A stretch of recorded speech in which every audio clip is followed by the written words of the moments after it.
Brother Marcus. Brother Omar.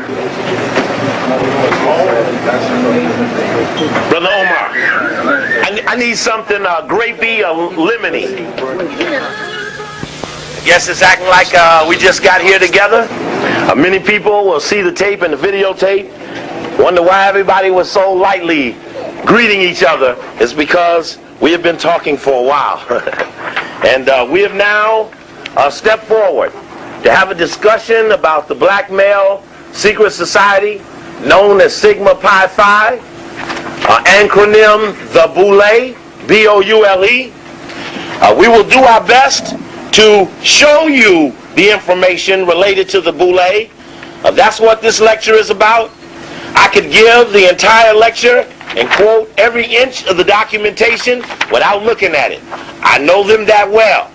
But this is my responsibility, my night, to show you the information so that you could look at it with me and double affirm the fact that much of our black press, as much as we like it, has not been honest in talking about this group of black men, for they respect it very highly and never speak negatively against it. We also know that we've had many black people who've been a member of it and have never ever broken the code or the creed and spoken to one who was a non-member. Though they pledge and swear that their goal is to represent you, you will have a hard time believing it when they don't even seek to let you know that they who help you are. And so, in July 17th, 1990, July 18th, 1990, the Los Angeles Times did a front page story on the left column about elite fraternity of black men. Excuse me, brother. I saw that one get away. I'm just shaming myself. I stand back here. This elite fraternity of black men were described in the article as being influential, as being somewhat like Skull and Bones at Yale. And as it said these things, I was a little in awe, as the others, brothers in African Minds United and the Coalition Against Black Exploitation, as we all were intrigued by the fact that this group of men could have been in existence and we not know about them.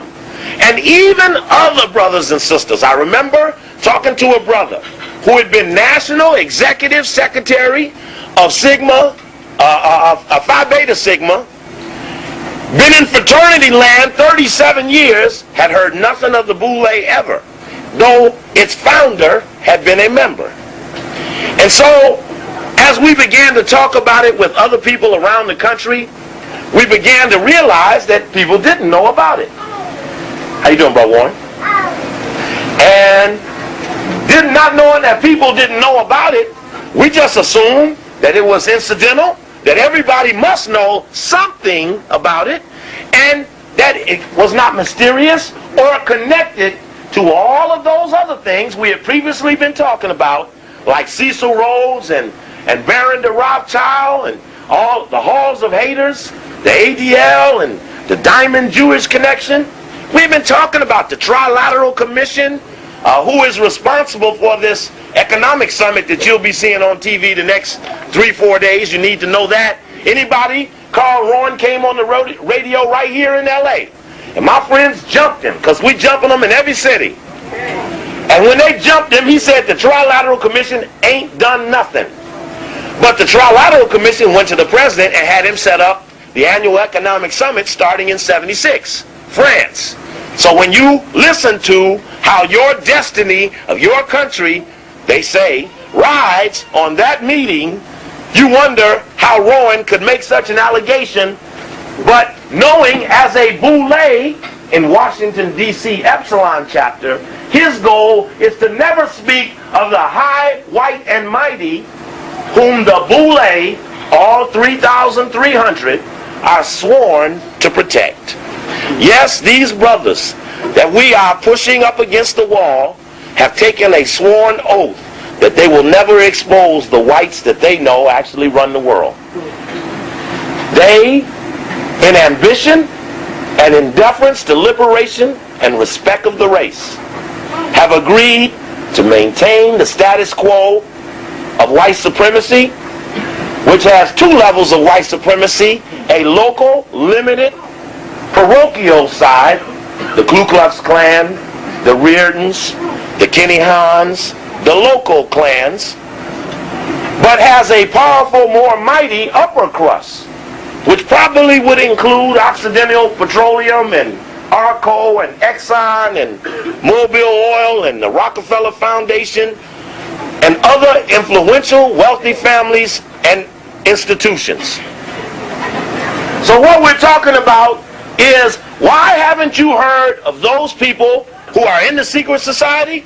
It's because the people who you look to, who you would most suspect would tell you, have sworn that they never will. And because of that, that leaves the sub leadership, the other group of people that you like a lot, that leaves them to tell you, the heads of the various organizations as you know them. But if you listen to them, they have never said of these black men, for that they did not know. Which means that Malcolm, we know, knew of these men. We know Marcus Garvey knew of these men, because their crowning, most outstanding achievement was the physical elimination and castigation of Marcus Garvey, and the insistence and the climate setting that brought about the death of Malcolm X.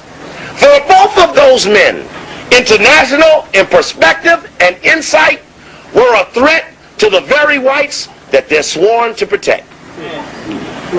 You don't get killed for any other reason than jeopardizing the whites of the whites that run the world. Martin King, who was a Boule, met the bullet not for the civil rights thing, but for the international war thing that got two Kennedy boys killed also. So we're looking at a group of men who have protected murderers. So what is the crime of this Boule? As we allege, as many of them say, why do you step to my doorstep and accuse me of these things, of which I know not? But their so-called limited understanding is in fact defiance, and woven into the oath that they swear that they will never even act like they know who these people really are. We have challenged these people on the radio, TV, in the street, on numerous occasions. Kurt Smoke, the mayor of Baltimore, Jesse Jackson, the head of the Rainbow Coalition, Cecil Murray, all the way down the line. These people that we have challenged have never been able to stand up and honestly turn around and say the truth to the matter. And we understand that. So our job is to come to you with the information so that you can make up your mind. There are several affirmations about this process that we must agree to. A Greek is a fraud. A Greek is a fraud. Now, there are a lot of people going to hear this all over the country. And they want to know, do you understand that a Greek is a fraud? So I want you to holler out if you think that a Greek is a fraud. A Greek is a fraud. Oh, let me try that one more time. You might not be ready, because this is going to go to people all over the country. And they want to know, do you believe this? Because if you believe this, this comes to a certain conclusion that will produce other action, which you have affirmed. Is a Greek a fraud? Did the Greek steal from Kemet? Yes. Okay. If the Greek stole from Kemet and a Greek is a fraud, what then is the fate of those who have perpetrated the Greek in spite of the fact?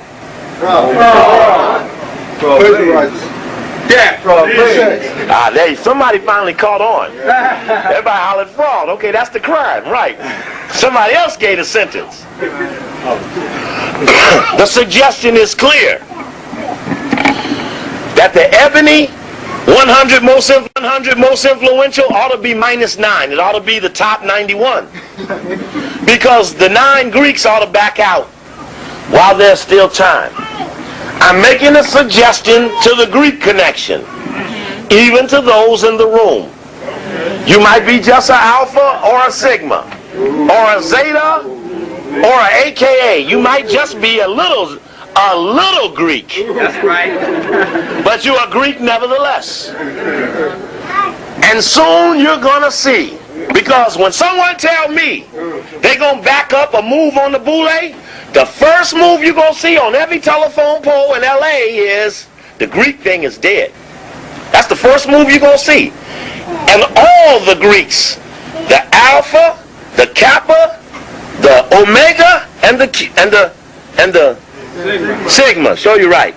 The AKA, the Zeta, the Sigma, Gamma, Rho, and the Delta.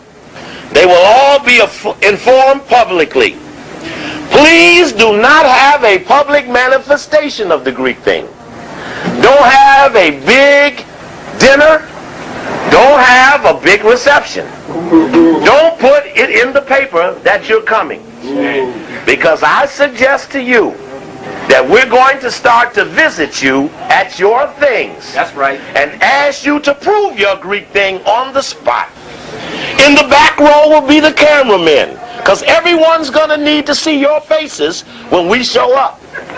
We might dress up like a Greek and act a little Greek so you can get a reflection of yourself. That's right. I said clearly, if you remember JFK, when they was running around playing Roman. All right. So we make a suggestion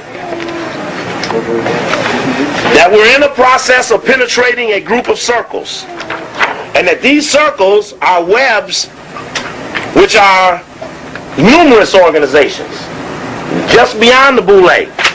You see, we have done it right here in this room. We have asked members of Greek fraternities to show the handshake to the others in the audience, and on every single occasion they have refused. And that goes to show that even though we may be in their best interests, there is a bridge that will separate us, which cannot be tolerated when we're under attack. We did the lecture Africa 93.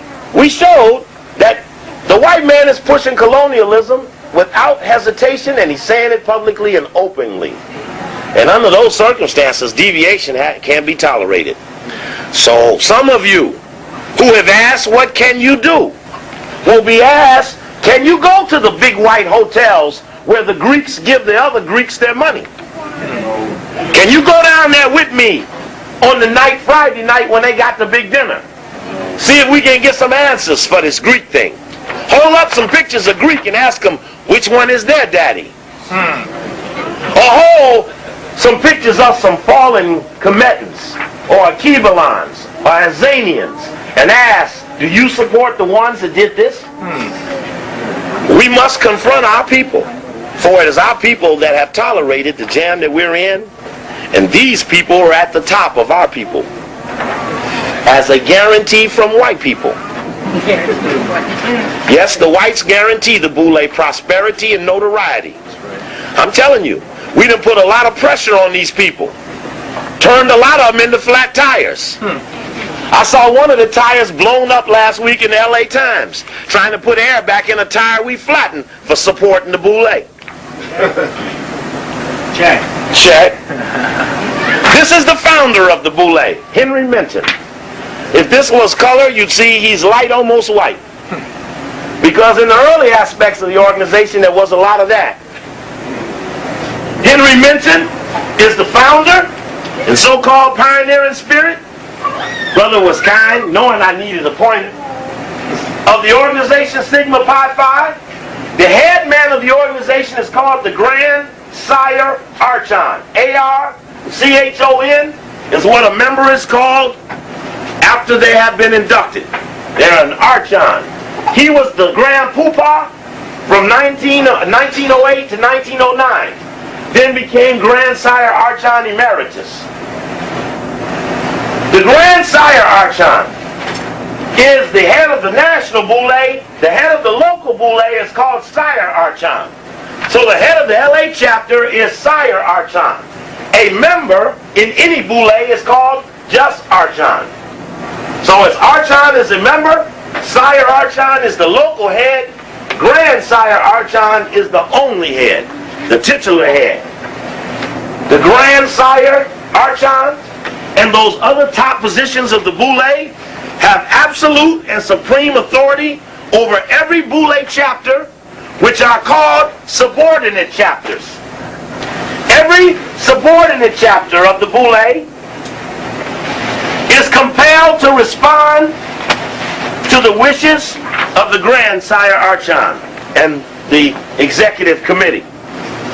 This is a discussion about what Minton was thinking about in 1904 when he wanted to set up the organization. This is from the History of Sigma Pi Phi. That's the history book of the organization. The History of Sigma Pi Phi. It's written by an alpha named Charles Wesley, who wrote the history book for A Phi A as well. Didn't he? Didn't he? And then the alpha's here. And yes, okay, he did write it, yes. In that, he said, in summary, Minton wanted to create an organization which would partake, in his own words, of, quote, the tenets of Skull and Bones at Yale. Now, in the July 18th article on Skull and Bones, on the Boule in the LA Times, and I'm going to show you the original article that we first found on the subject, and I want to show you what it says, because in the article you get the impression. And I just want to, when they say Skull and Bones at Yale, that's what they're talking about. That's the logo for Skull and Bones at Yale. Now, who would want to be patterned after that?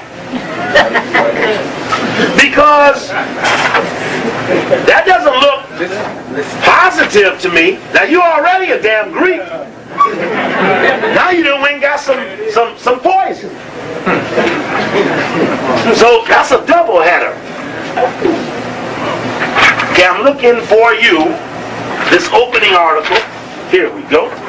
This is a little hard to see when I'm up here, so it's a little difficult. Let me take this off. It's a little warm in here. It's even warmer up here. This is the original LA Times article. Everybody see that? Did you see that when it ran in 1990? You did see it. No, you didn't see it. What's the date on it? That's July 18th, 1990.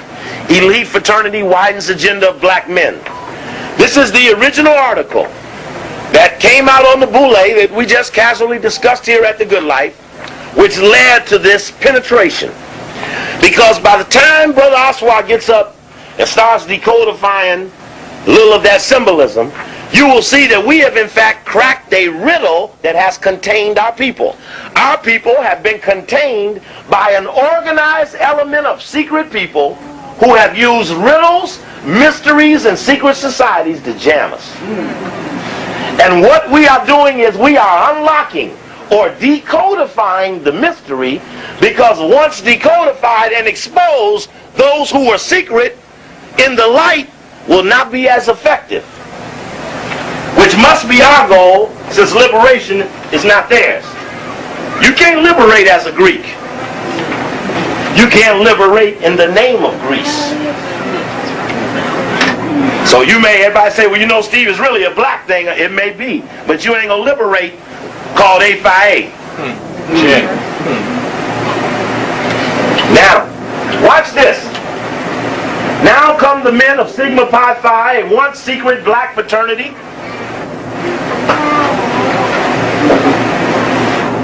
that celebrates the professional and material success of black men. Have we had much material success? Well, anyway, you can just see how they spend their time. They have big, every year, they have big picnics, big annual picnics every chapter. We need to find the park where the new chapter, the LA chapter meets at, because they're going to have a big picnic somewhere, preferably in the Greek neighborhood. So we have to find where they're going to be at, so we can go to the picnic. Don't you want to go to the Boule picnic? Jack. Known as Boule, pronounced Boule. The group is here. See, Boule, B-O-U-L-E.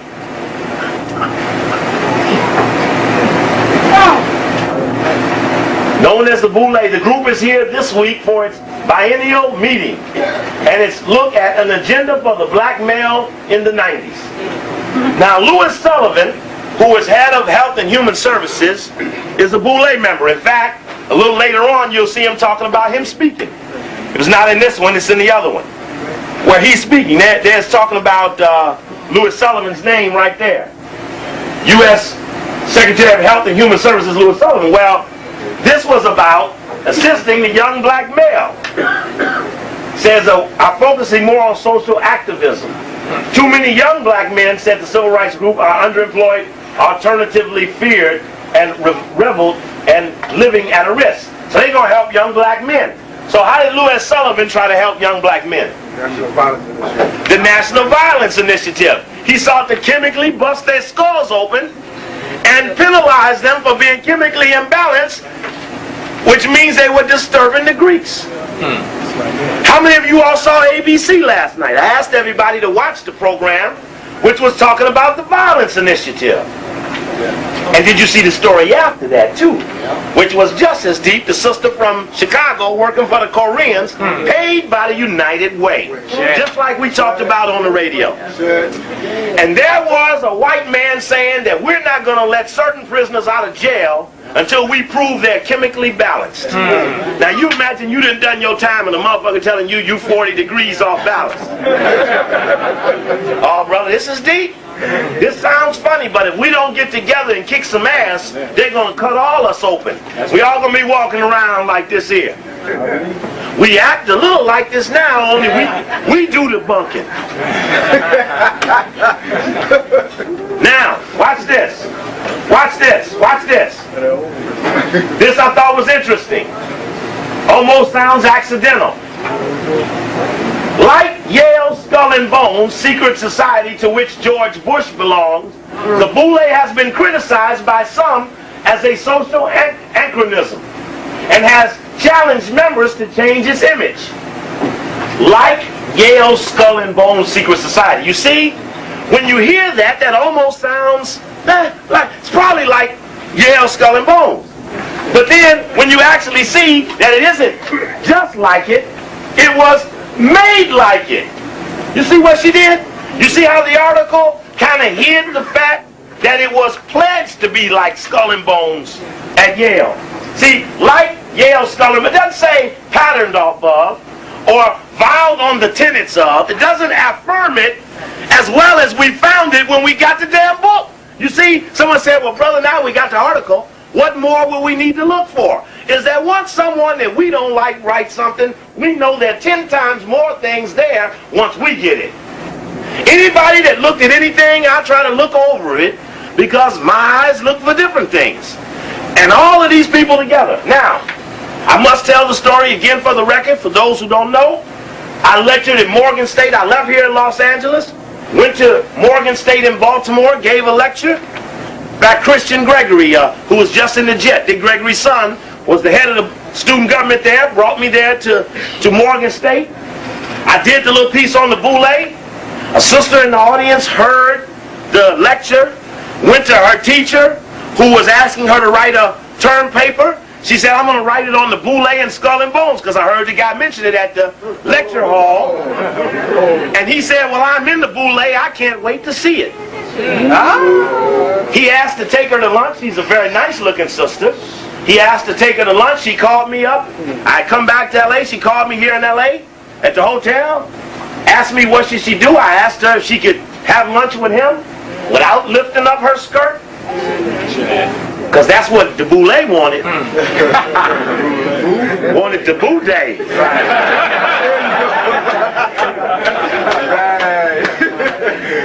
So, Sister proudly called that she had gotten the history book from him, which has a huge blue cover. It's coded in blue. Their colors are blue and white. It's a big blue color. We know blue as the color that represents the lower lodges of Freemasonry. Those are the blue lodges, the 1, 2, 3 lodges. And we know the tenet that holds the blue lodge together is the code of silence. That's what holds the blue lodge together. The code, that's all they learned. The secrets have not really been taught them, because they're not taught to them till later on, but they think they know. But the 1, 2, 3 lodge is about testing their ability to keep the damn mouth shut. All right, give me a check on that. Yeah. That's why the United Nations is called the Blue Helmets. That's right. That's why the police are the men in blue, or the blue lights. Check. Because that's what they, and that's why their organization is called the Fraternal Order of Police. And I don't know what Willie Williams thinks, but if you take a white boy that been my enemy, that supported Gates, supported every beating of your head every time, and make that asshole motherfucker deputy mayor over the brother. That's right. I'm telling y'all, y'all in big trouble. Y'all excuse my language, but I wanted to emphasize. I wanted to emphasize the danger of the head of the Fraternal Order of Police becoming deputy mayor for public services. That's right. You might not care about politics, and I don't either. They're all whores. That's right. But we better not let them turn a trick and one of them legs kick us in the face. So for no other reason, do it for that reason. Boule is a Greek word designating a council of community leaders who advise kings. Now a question ought to come up. I understand what a counselor does, but who the fuck is the king? Now we have a tape where, you all remember the book called Black Power? Yeah. It's written by who? Charles And Charles Hamilton. Very good. Charles Hamilton, 4 years after he wrote Black Power, joined the Boule. As he then went, started making $100,000 with the Rockefeller Foundation.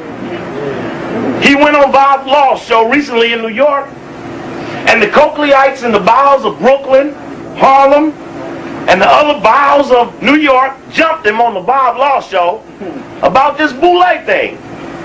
And they misstated the challenge by saying, I think it's a Latin word. He said, yeah, it's a Latin word.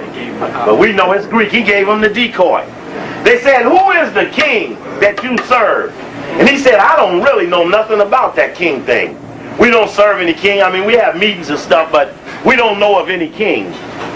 Well, why then do you call yourself that? In your own history book, you will see that you call yourselves the advisors to the king. And the question comes up, if it ain't so, why do you say so? But see, basically, they don't think you have the information. Oh, just for the record, the day the Boule was founded, for those of you who do numerological analysis, and I know some of you are into the numbers, the historic date of the founding of the Boule, for the record, is May 15th, 1904. That is the birth date of Sigma Pi Phi, and it should be written indelibly on the memory of all members in the fraternity. This day was for Boule its Founders' Day. For on this day, the decision was made to establish this first of the fraternities for college graduates. This date, or the date of the May meeting nearest May 15th, has been celebrated as Founders' Day. Now, if you all were at AMU one night, that we did a lecture called L.A. Boule Coup d'etat Implications, where I talked about the coup d'etat and the JFK movie and about the Boule, and there was a guy sitting in the front row who was in the Boule. That's right. And he said to the audience that he doesn't even read his history book. But we know from the history book that every chapter must review the history book during the month of May. But again, they never count on you having the history book, so they don't answer you as if you know. They answer as if you don't know or never know. That's why they don't like us like they do. Because we're arming you and putting you in a position to demand answers to questions that they never expected they'd have to give up. That's right. This is compelling. We're going to look at some codified things that they talk about. There's some funny things they say. From their history book is another dialogue we want to look at. This is, as you can see, History of Sigma Phi Phi. As you see, I write on my stuff. The things you read, write on. Talk to it. Hold it for a while. Quit throwing it away as soon as you get it. In your house, there's a lot of pressure not to be junky. You'd rather be dead than junky. You'll be dead because you won't read and study, and you don't study because you don't store it. How can you study unless you store it? So because you have pressure to be neat and cool and clean and look like Ultra Sheen, you throw away the information and fight the dust busters. I suggest your houses need to get slightly more junky. That's right. As you start taping on the wall the information so you can study it, sleep it, dream it, wish it. Pray for the right that you're given the axe the night we have to slay Goliath's head. Pray you get a slash. That's right. Your children are going to ask you, Mama, Daddy, where were you when the liberation came down? Were you in on the victory? That's right. Have something to tell your children. Check. Page 38 of the history book.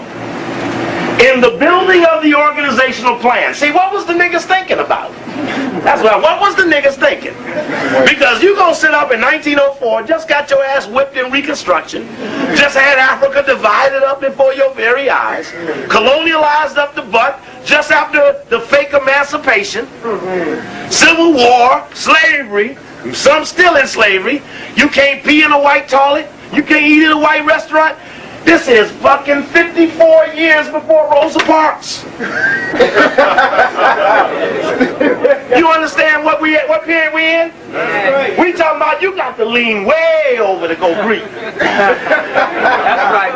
There ain't even no radio or TV yet, so somebody had to tell you about them. You couldn't even read about them. You couldn't see nothing about them or hear nothing about them. There was no TV and no radio in 1904.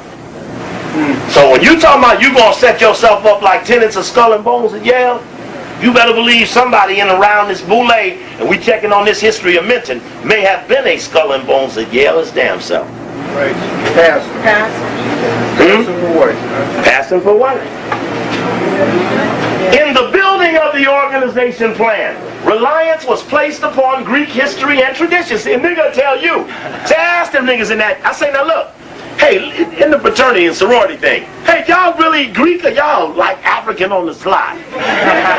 They say, no, brother, it's really African. There's a white Chevrolet blocking the cars that can't get out. Is that you, brother? Check. Okay, we straight. Thank you, sister. And so,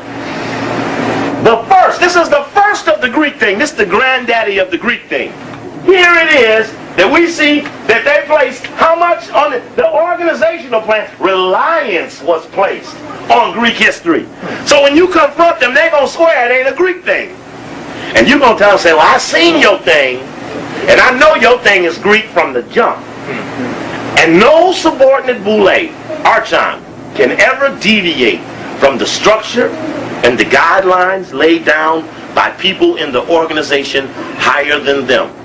Never does a private disrupt the sergeant, who does not fuck with the lieutenant, who does not contradict the general, who does not talk back to the major, and how many stars a general you are, don't talk against the president. So when you're in a hierarchy, you are controlled from the top down. The bottom could be honest people, but they must do what the top tell them. That's the deal. So if you're in the army, you know it's someone over you. Even if you Colin Powell. Colin. I'm holding my colon.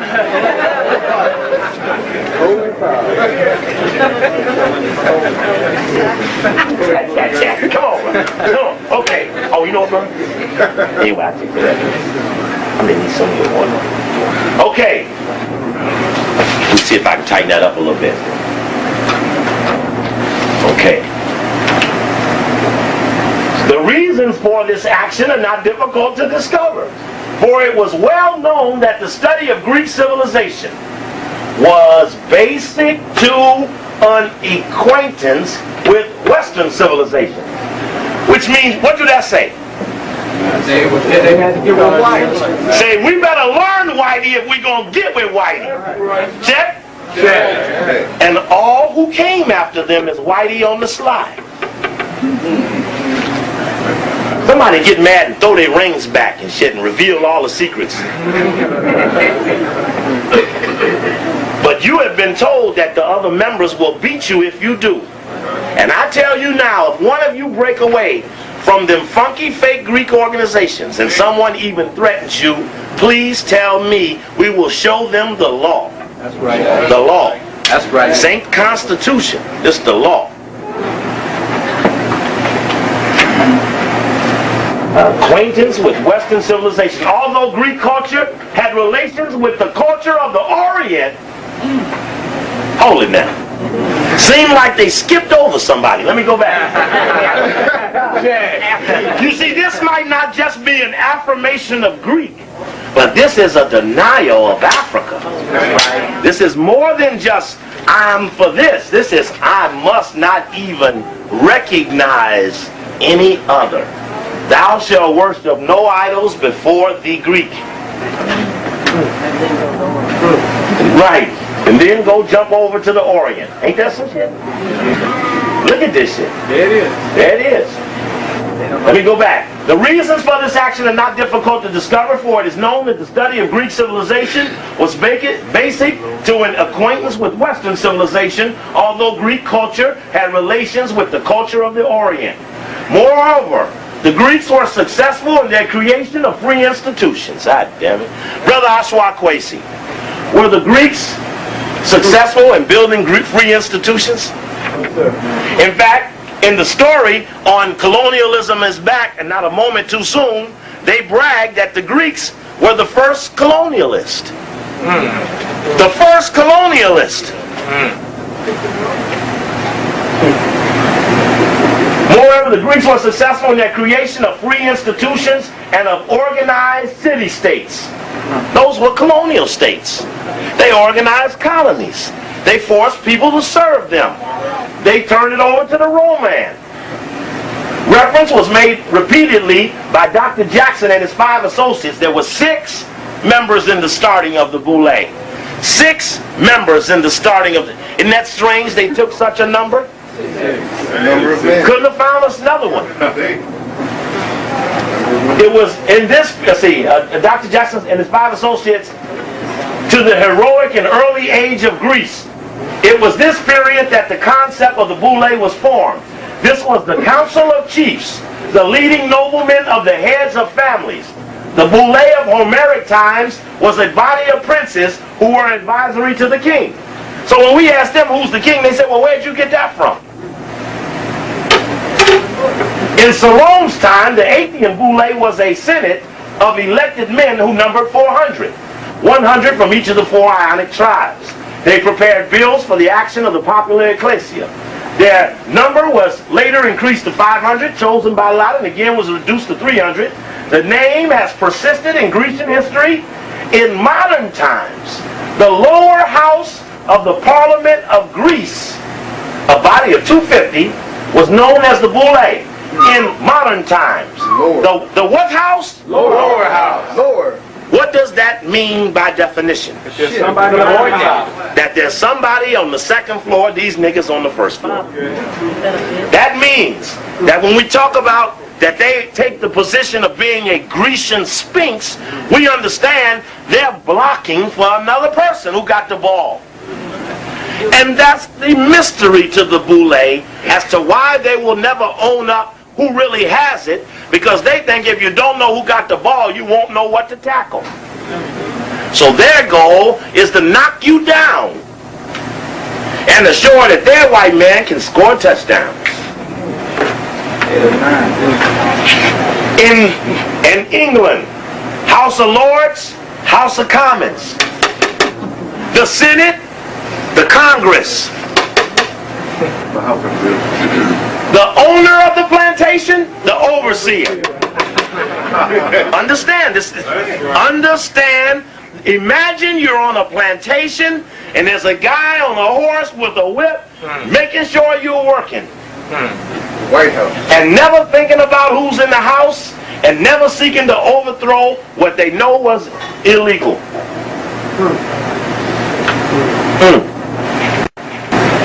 Counselors had to pass an examination in which their past lives were passed in review.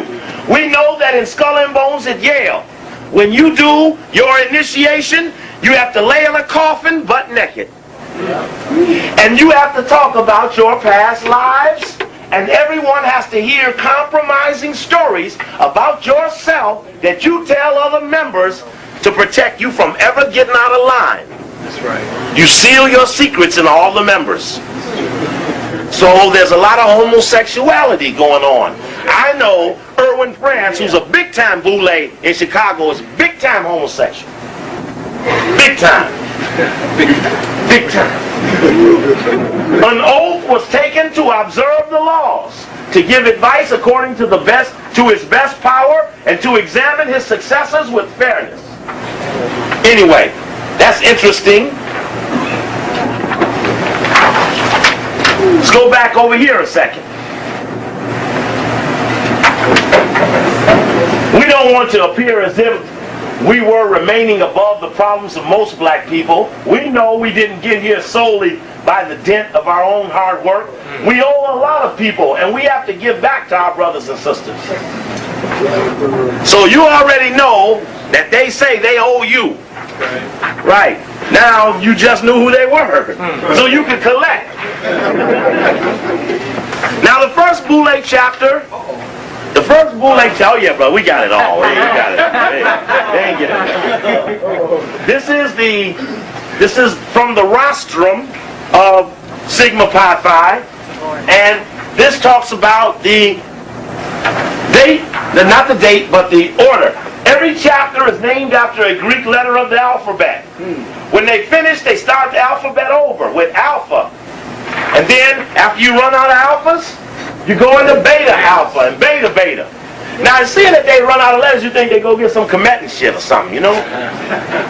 Since they ain't got enough Greek letters to hold on. Now, imagine you had an organization in Philly, Chicago, Baltimore, Washington, New York, St. Louis, Kansas City, Detroit, Atlanta, Columbus, Northern New Jersey, Houston, Los Angeles, Minneapolis, Pine Bluff, Arkansas, Pittsburgh, Dayton, Cleveland, Charleston, Nashville, Tuskegee, Louisville, New Orleans, Virginia, Berkeley, Cincinnati, Dallas, Tallahassee, Indianapolis, Oklahoma. You see what I'm saying?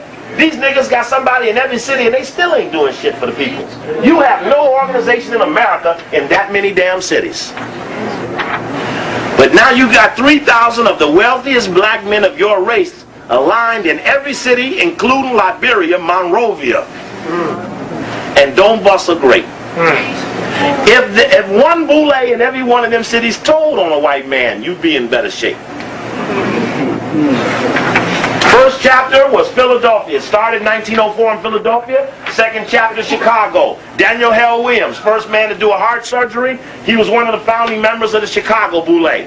Percy Julian, T.K. Lawless, many of famous doctors were also Boule members. Third chapter started in Baltimore, the Carey family. Anybody from Baltimore, you know about the Careys and Carringtons. Fourth chapter went to Memphis, Tennessee. Fifth chapter was Washington, D.C. Carter G. Woodson, Ernest Just, Elaine Locke. Carter G. Woodson evolved. He was the Negro before he wrote about the using of the Negro. He wanted revenge. He later wanted to tell about what being a Negro was about. Because the whole thing to the Boule, if you get to tape black and Jewish relations, and you should, and different times I mention tapes, you might want to slide to the table and try to grab them, because they ain't going to be there, especially after I finger the tape. In the black and Jewish relations, remember we talked about how when the Jewish-Black alliance developed, that it was wealthy Jewish people and college-educated blacks. There were no wealthy blacks. The first black millionaire was from Memphis, Tennessee, and he got it in 1900, Robert Church. That was the first black millionaire. As you can see now, here's Los Angeles. Los Angeles is the 1, 2, 3, 4, 5, 6, 7, 8, 9, 10, 11, 12, 13, 14th chapter. LA is the 14th chapter. What do you call that in Greek? 11. That's Roman. Kai? What do you call this? What? They getting smarter. So that's what the LA chapter was. And as you can see, some of the later chapters coming in, Albany, Georgia, Tyler, Texas, now they start getting into even the smaller towns. Northern Illinois, Columbus, Georgia, San Jose, California. Let's see, let's look at some other California chapters. So you know people in those cities. There's Pasadena, Sacramento. Let's see here, San Francisco. Any more? There's Monrovia, Liberia. Because that's where they went to stop Marcus Garvey. You had to have Boule in Monrovia. You're going to stop Marcus Garvey over there. Boston, Harvard, Lansing, Durham, Toledo, San Diego, Seattle nearby, Oakland, Berkeley, and then Los Angeles. So you can get an idea of what they have. They're now, I think at this time there were about 90 chapters. They're now into the 100th chapter.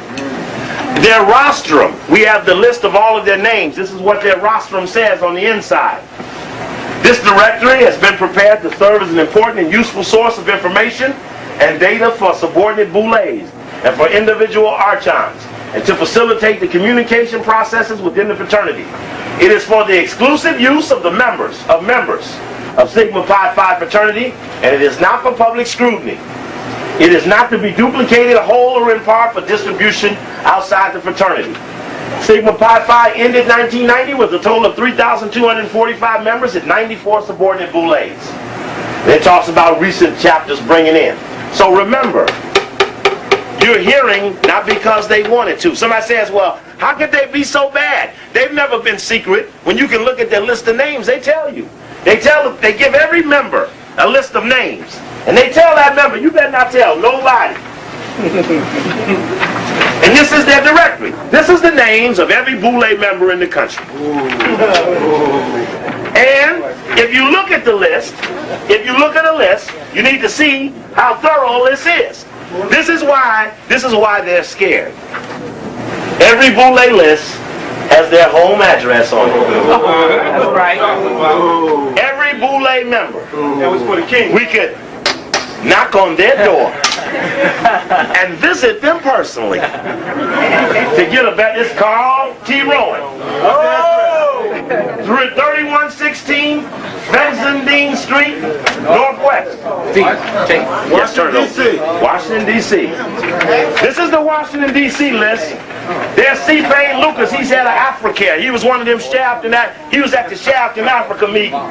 The Black Summit, which was financed by the Ford Foundation, which we proved helped kill Malcolm X. What's his address? 4241 Matheson Drive, Northwest. Here's Vernon Jordan, nigga in the White House. Here's Ron Boule Brown. Oh, he on the other page. Let's see. Yeah, he's on the B's. He's on a page before this. So you can see that the Boule don't want this type of information public because it's all inclusive. So you understand that when we say we're asking them something, you understand how many options we have. Give us LA. Give you LA. Yeah. As soon as you know why, I'm gonna show you. Show you right. This is the author of the Boule is Charles Wesley. That's another book he wrote. The author of the Boule history book, Charles Wesley, also wrote that book. Anybody ever heard of that guy? Yeah. Yeah. Yes. Yes. Prince Hall. Show you right. Prince Hall Masons. All right. We need to ask them. Okay, now. Well, that's all right. That's all right being a Prince Hall Mason. And we ain't got nothing against about being in the Mason order. Just when we ask you a question, we want an answer. You better get it right with Show you right. Someone asked they wanted to see Ron Brown's address. There's Ron Brown's address. 722 Unicorn Lane, Northwest Washington. 2722. And the secret group that financed the summit in Africa, that's the vice chairman of the International Self-Help Institute, Andrew Brimmer. You saw him on that list. There's Clifford Alexander, former secretary to the Army. You might have remembered him from the Carter administration. Now, there's a series of things I want to lay up here for you. Everybody all right? It's a little tedious, so you got to hang with me. This is our last night, and I want to make sure we got everything going right. Now, watch this. Now, let's imagine, what's our goal? One of our goals ought to be to sneak in the night they're having a Boule ceremony. You know, initiation. One thing that is not in the history book is the ritual. It's very, I need to tell you this, because one day I'm going to come back and say, I got it. I'm going to say, I got it. I got it. We're trying now to get the ritual process. You can see here, there's a clue to something about the ritual here. Riding the hump. Oh, we're going to check it. Getting the goat, huh? Getting the hump. Look at this. Archon Wesley was in charge of the initiation, of whom it was said, quote, he always succeeds in impressing upon the candidates for membership the dignity and solemnity of such an occasion. It is, y'all gotta let me do the talking. I don't have no amplification, I gotta shout over you. It is of interest to observe that the dress of the archons who composed the initiation team was most impressive. They were robed in Greek costume, and each had a fillet around his head. Now, what is a fillet? Huh? Little headband or something? What's a fillet? Little leaf thing? All right. Okay. Huh? Or you blindfolded. Or you're blindfolded. Very good. Very good. And it says they were robed in what kind of costume? Greek. So don't let them tell you they ain't in no Greek thing. When you say, nigga, when you walked across the sands, you wore a robe. Oh, I'm sorry. Anyway, they were robed in Greek costume. Don't forget that. Robed in. We need to. That means every one of them in that closet got a Greek outfit. Check? Yeah. All right. That's going back to what a boule is. All right. Now.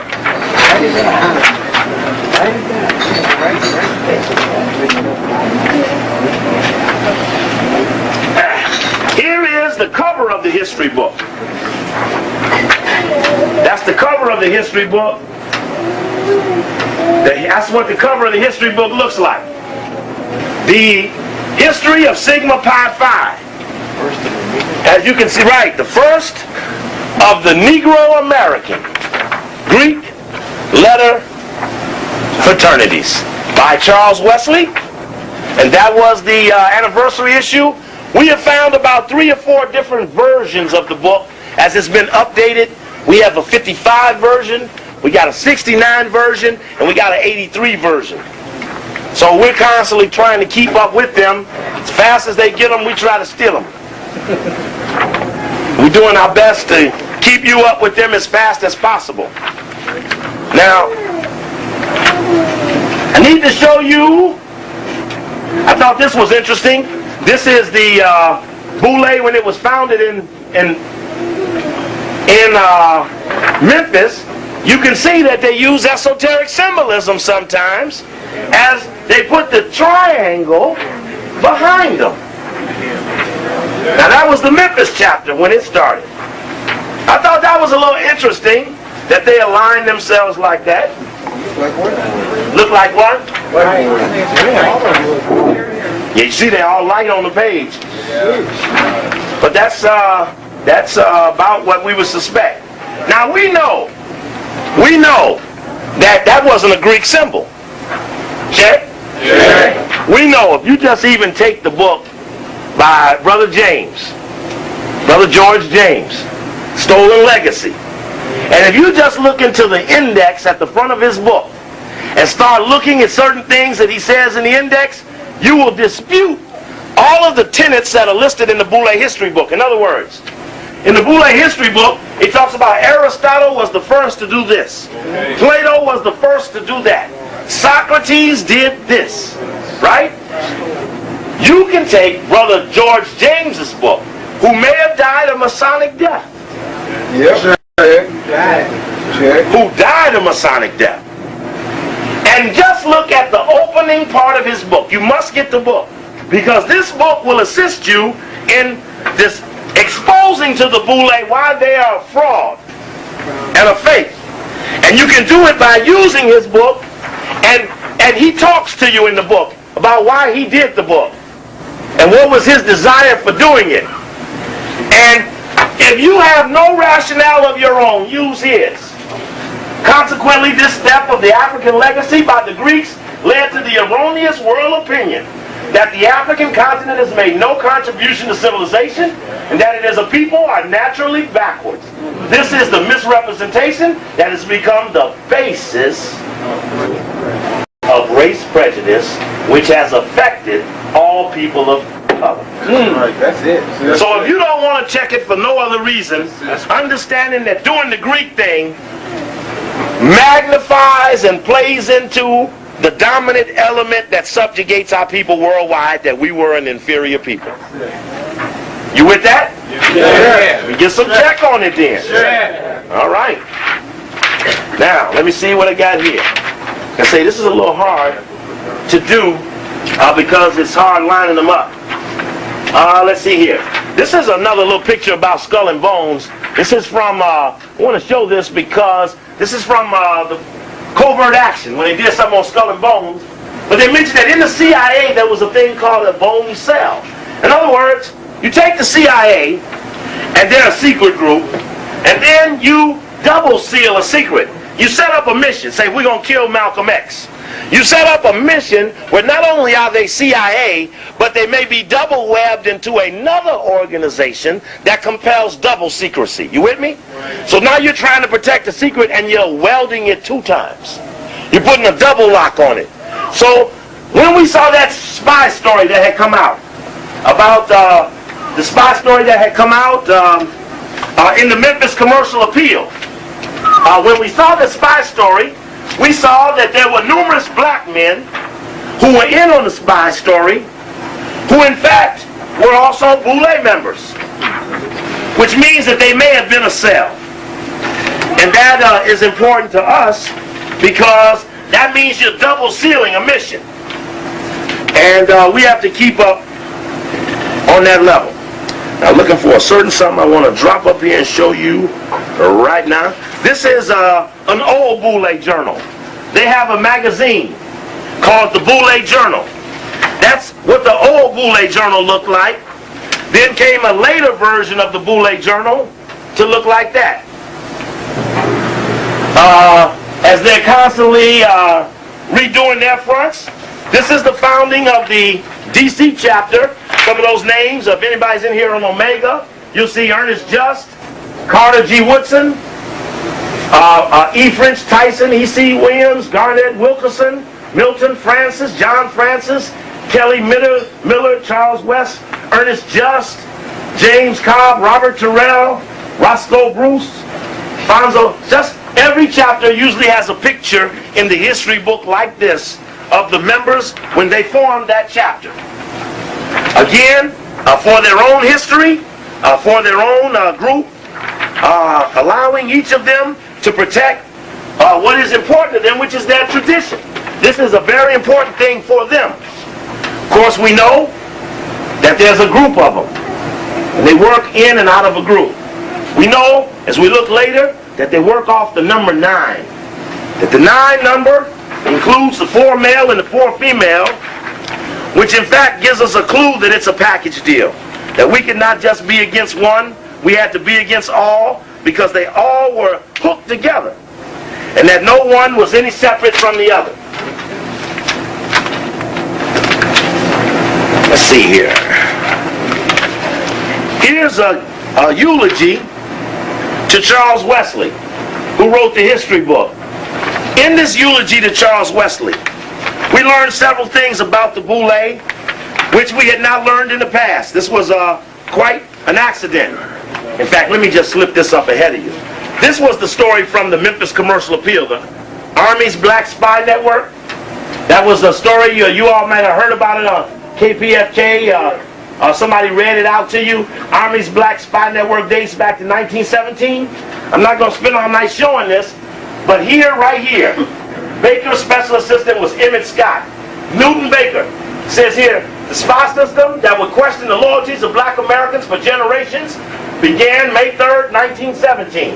That day, Secretary of War Newton D. Baker ordered Von Demon to crank up the department's sleepy military intelligence division. Newton Baker had a special assistant's name was Emmett Scott. Emmett Scott became the grandsire archon of the Boule. Robert Moulton, Booker T. Washington's successor at Tuskegee Institute, came aboard, as did C.V. Ronan of Nashville, who sent Loving, who will work for DeMond, a list of potential black informants and troublemakers.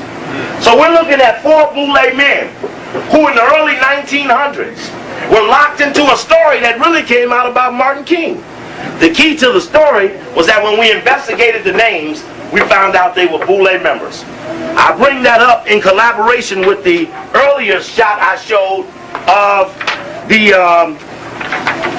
the cell of Skull and Bones at Yale, because they then began to depend upon the Boule to identify people around the country, which is very interesting because that meant that you could be fingered unjustly. Wouldn't it be some old Boule come up and fingered you as a troublemaker? This is a modern day Boule journal, the inner sleeve of the Boule journal, listing the officers of the Grand Boule. I think I'll use this as a chance to show you what the officers are, what positions are in the Boule. I'm not good at saying Greek, so you have to bear with me as I read what their Greek name is. See, this was the Grandsire Archon. This was the immediate past Grandsire Archon. This is the Grandsire Archon-elect, who just resigned as a new guy now. This was the Grand Grammateus. That's the next position of the Grandsire Archon. Then the position is Grand, how do you say that? The guard. Grand Thesaurus. Thesaurus. Okay? I ain't good at Greek, so I ain't going to be able to do it good. This was a guy who became school superintendent in Chicago. Dr. Matthew G. Carter, he was the Grand Grafter. This guy was the Grand Leading Archon. This guy is the Grand Lecturing Archon. The next guy is the Chairman of the Committee on Audit and Budget. Theodore Jones, interestingly enough, when COINTELPRO came out, Theodore Jones, who was the chairman of the board of the NAACP, got revealed as having been an FBI informant for J. Edgar Hoover. He was always, for many years, the treasurer of the Boule, and between 84 and 86, he was the Grandsire Archon of the Boule. The chairman of the Social Action Committee, chairman of the Constitution Committee. So those are some of the positions that make up Boule. And we be up on that, basing it on, in fact, here are the current Boule leadership disappeared. See, if you don't know the names or aren't familiar with it, they can put it right in front of you and you wouldn't notice it. This is the Society World page of Jet Magazine, August 10th, 1992. It's hidden right in the middle of the story. Well, there we go. It's right up top. Cocktail chit-chat. When the 41st Grand Boule of Sigma Pi Phi fraternity convened at the Plush, they always brag about how plush or how prestigious their location is. Westin Crown Center Hotel in Kansas City, immediate past Grandsire Archon Benjamin Major of Oakland, California, passed the gavel to the new Grandsire Archon Hugh D. Perkins of Baton Rouge. Anybody know him? Or know of him? I'd like to know what he does. African Americans working together for progress. It's like I can go with you but not know you. I'm gonna marry you but never met you. Was the theme of the Boules. Roy Roberts, manufacturing manager of General Motors Corporation, Flint Automotive Division, was the dynamic keynote speaker. An evening dinner lecture of the history of Kansas City jazz at an enjoyable picnic where more than 784 archons and their families feasted on some of the delectable Gage's and Son barbecue. Could we get some pictures of them Boule eating them bones? Were among the Boule highlights, accolades were heaped upon the General Chairman Elmer Jackson Jr. and his state of Boule, Kansas City, archons and the archhouses. A Boule wife is called an archhouser. And when a Boule member dies, his Boule pin has to be given to the wife to be buried in his grave with him. It has to be buried in his coffin. To get in the Boule, a person has to get into the Boule, a person has to recommend you. Your name is taken to a Boule committee. The committee investigates your history. Having investigated your history, they have a vote recommending you for membership or not. Then you are approached and asked. In other words, thousands may be investigated and never initiated. You understand that? Yes, sir. In fact, here's let me see, here's some Boule song. Boule is steeped in symbolism. Here's a picture of Emmett Scott, who I showed you on that article, as he became the grandsire archon at the meeting that was held in Los Angeles in 1941. And I said, as I mentioned earlier, isn't it strange that the Boule meets in Los Angeles and meets up at the Greek Theater in Griffin Park? And I went up there after the radio show the other day and looked at the symbolism up in Griffin Park and at the Greek Theater and at that Manly Palmer Hall location that sits down another one of those streets, Manly Palmer Hall, who was a big-time Masonic writer. And there's a ton of symbolism hidden in and around those areas. And soon we'll get it on videotape and share it with you. Some of the things we saw that we went around on that little escapade there up in the mountain. Selection of Emmett Scott as grandsire archon was one of the singular events of the Sigma Pi Phi's history, which had significance for its war relationships during these years. Archon Scott had served during World War I at the years 1917 to 1919 as Special Assistant to Secretary of War Newton Baker. Well, that only verifies where he was, but it doesn't say he was a spy. Which the story collaborated he was. Now, y'all all right? Y'all need intermission? No. Y'all look like y'all hot. Now, let the people standing up make some decision. Y'all all right? Yeah. Y'all okay? Yeah. Okay. Now, let's get into a little further the symbolism of the organization and where it picks up certain things. Speaking of symbolism, let me set that up there a minute, and you look at that. See if you can get the symbolism out of that. Thank you, brother. See if you can get the symbolism out of that. Maybe somebody might want to stand up and say what that is. That's the cover of the book written by that white guy. Right? Y'all remember that? Yeah. What's that other picture up there? Skull and bone. What's that at the feet? What's that at the feet? What's that at the feet? Black dragon.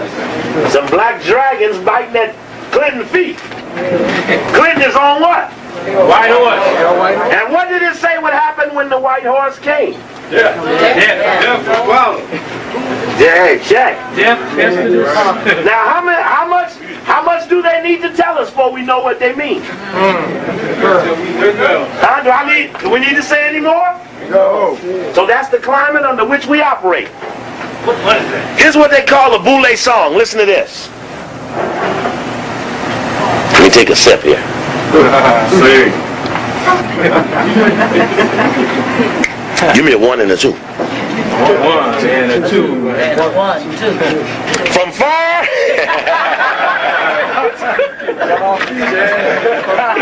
Sure, you're right. Thank you, brother. I appreciate you. Thank you. From far and near, you've traveled here, over rough and rocky road, to reach the open portals of Sigma Pi Phi blessed abode. Our hearts, our homes to you belong, and glad we are that you have come to share our fellowship song. To share our fellowship song.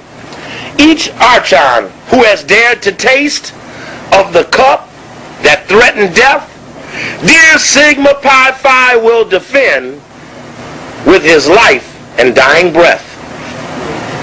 Should any for a Greek assail, his cunning words shall not avail. Our ears are deaf to envy's tale, even deaf to envy's tale. Hear that? They're saying y'all gonna jam us for being a Greek, and we're telling you now we can't hear this shit. And we won't listen to this shit. Because we'll defend what we are to the death. Long as you call a decision, I'll bring you the game. I'm going to read that again. Because there's symbolism in here that we have yet to fully decodify. It says, each archon who has dared to taste of the cup that threatened death. In the ritual, they must use some cup with some liquid to symbolize something.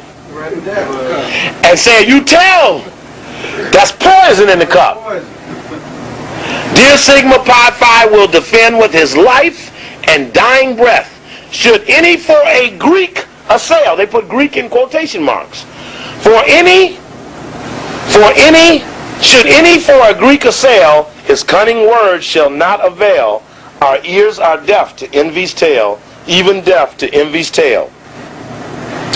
Though elsewhere bickerings annoy, here at least are peace and joy. Where friendships built on faith abound, strife and discord near are found. Then drink together, archons dear, the cup of fellowship and cheer. For as the apple of the eye is to us Sigma Pi Phi. For as the apple of the eye is to us Sigma Pi Phi. The apple of the eye. What do that mean? It means the best thing to him. The apple of my eye. You know, that's the prettiest thing. Like the prettiest girl or something. It's the best thing that could ever happen. The other thing when they say the house, the boat, the yacht, the cars. The death from the cup, that's what that symbol. You had the skull and cross, that's the poison symbol. It's on everything. Yeah. The cup is representative of the grave. Of the grave? Grail. It's interesting that he brought up the word that the cup is symbolic of the grail. Because what we found out is that when you're a skull and bones, when you go over, you're called a knight. And the knight is symbolic of the knight of the round table. And that round table is the code word or the buzzword for an upper secret society that's in a book called Anglo-American Establishment, written by Carroll Quigley. And in that book, he said, in the opening, that secret society of which the Rhodes Scholars come from is known as several names. This society has been known at various times as Milner's Kindergarten, as the Round Table Group. Okay, just hold it right there. Look at that page a second if you can read it, because that page is very significant to the discussion of who it is might be the ones that the Boule has to cover for. In other words, they're covering for something. Now we know whatever they're covering for is beastly. Check. Okay, we'll come back to that. Okay. Now that's from Carroll Quigley's book. That was the guy who Clinton thanked during his inauguration. I mean, when he won the Democratic convention, he thanked Carroll Quigley in his speech. He said, Carroll Quigley is the guy that got me over to got me to Oxford. And it was Carroll Quigley, who we showed here, has been called the Joe Valachi of political secret societies by his buddies for revealing the fact that there was such a secret society. I thought it was interesting that everybody through reading that? Well, I've said it every lecture I ever had a lecture. Now we only better collaborated the ones who we were always after. So I know we got these suckers. In the book by Manly Palmer Hall on the flower, plants, fruits, and trees, there was a tree showing the Knights of the Round Table. What I thought was interesting when I looked at the tree carefully is that in your mind we always thought about the tree in 12. But if you look carefully, it says the tree of the Knights of the Round Table, you find out that there are 1 knight, 2 knights, 3 knights, 4 knights, 5 knights, 6 knights, 7 knights, 8 knights, 9 knights. Those 9 represent the symbolic 9 that's used in the Grecian Sphinx, which we'll be talking about shortly.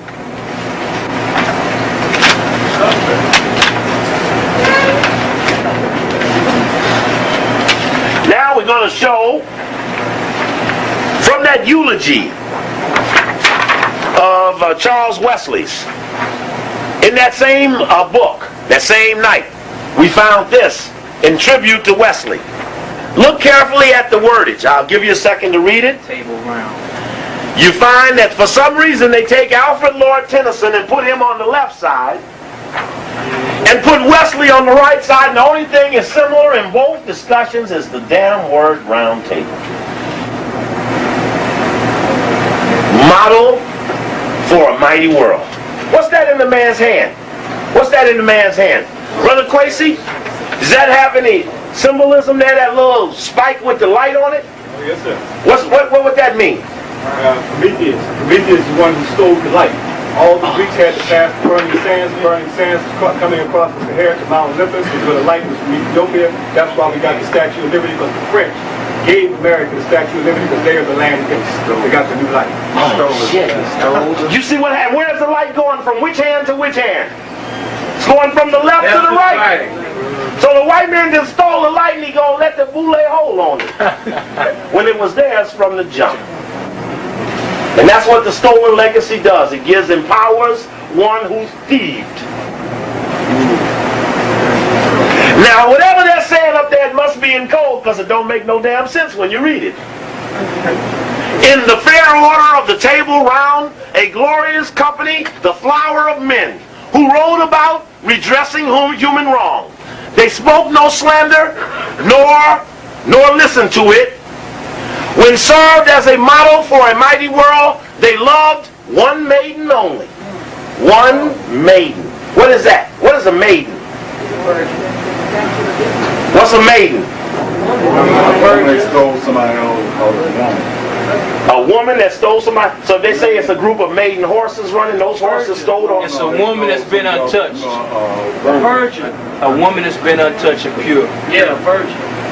A virgin. A maiden.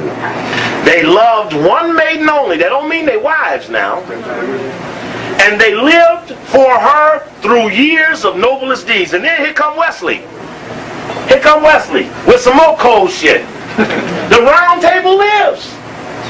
Now he jumps down and makes it make-believe again. Only in poetic life and history. They can live again in us. And we can make them live through us. It can continue as a dream. And it can continue again through us. Us means who? Huh? The Boule. Now let's go back one. We just heard from Carol Quigley, who talked about the top of the white secret societies. And he says it's known by several names, which you knew that anything you ever read on the Illuminati says we will have numerous names. You will not know it as one name. It does not even go under the name Illuminati. That is that Illuminati you've been looking for. Round table. That's it.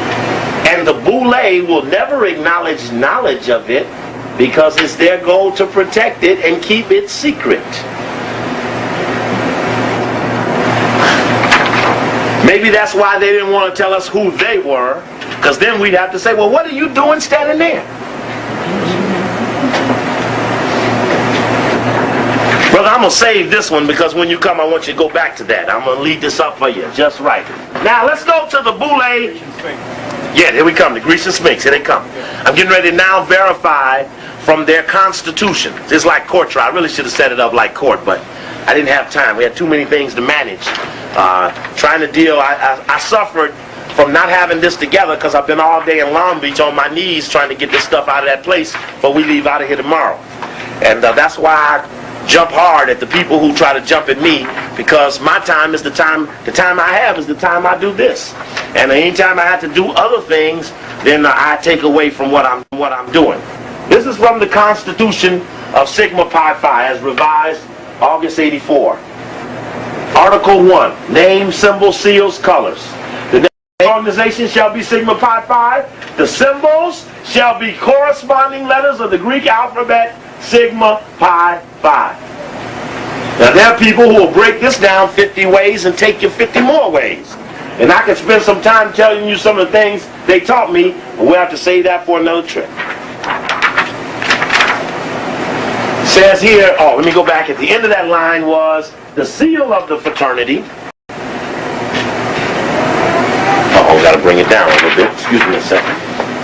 The seal of the fraternity shall consist of the Grecian Sphinx, an urn, and the Greek letter Sigma Pi Phi encircled by a hand bearing the word Sigma Pi Phi Fraternity Incorporated. Encircled by a hand. Now, you remember we talk about the hidden hand. The hand. Those articles where they're always telling you something negative about what they're doing, and they always show you the hidden hand doing it. Now you see that picture of hands?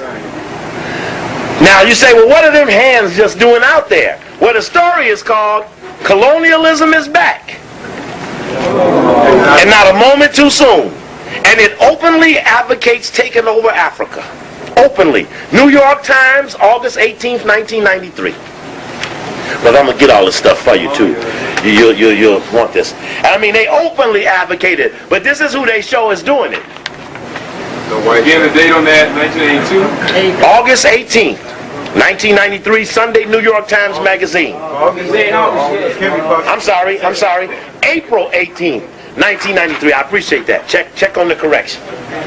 But you see little black hands at the bottom and big white hand at the top, and HAND means something. Different color hand. Show.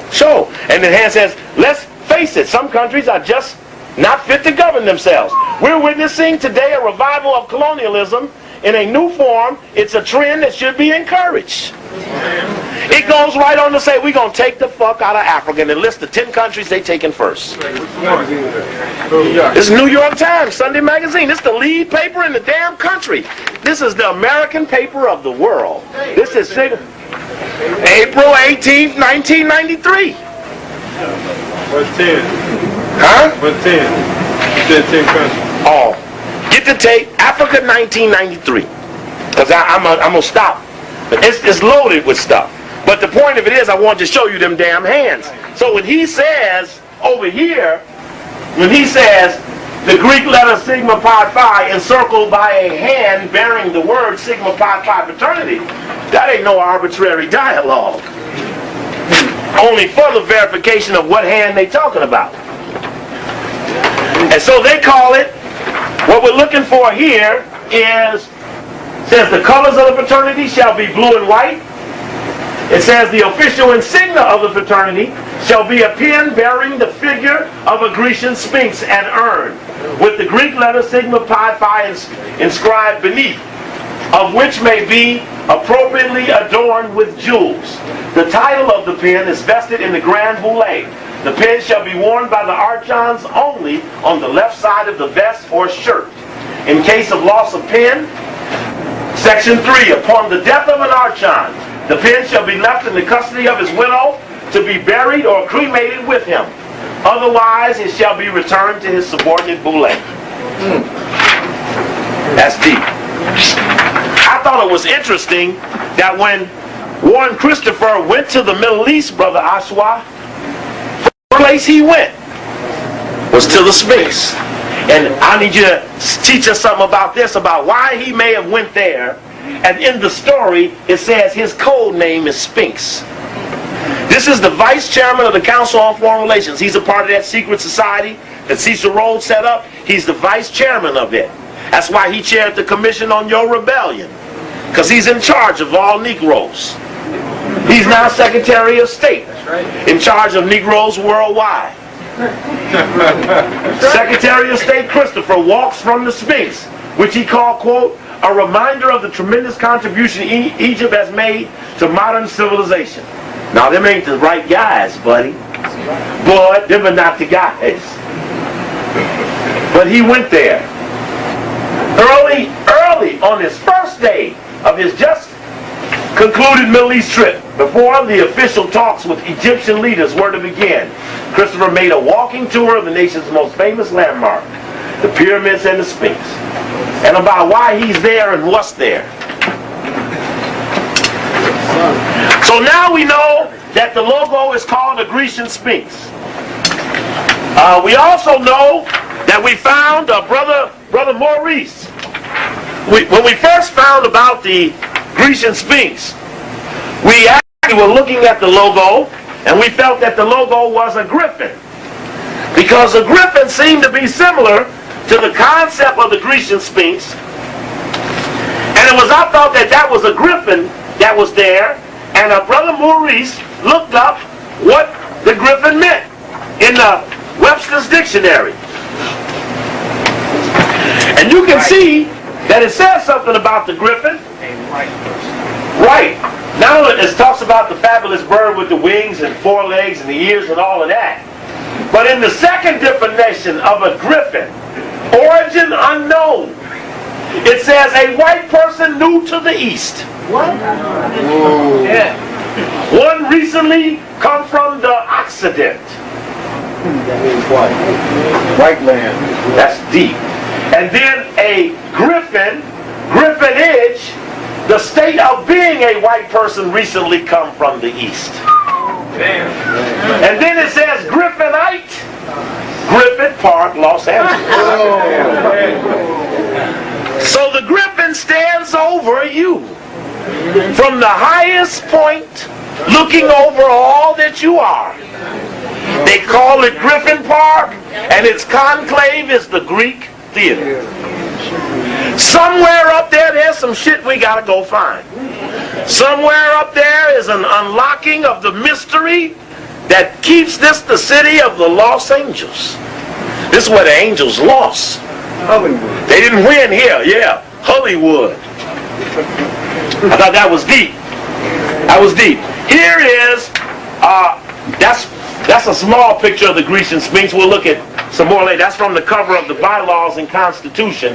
And you can see that under the slab, there's some writing here, in between there. We've got to talk about that and find out something about that. In the book called the Dictionary of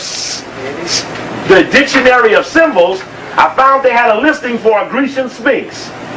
And what you know about Greece is it has to have breasts like a woman, face up. They said we serve one maiden only. We serve one maiden only. All of them? And that's another picture of a Grecian Sphinx in a book on the Dictionary of Symbols. Now, and this is important. I was looking up, I have a definition here that if I can find, I want to show you, that has some significance. I'm going to ask, if he would, to have Brother Ashwa Kwesi come up and join me, if I could be so honored.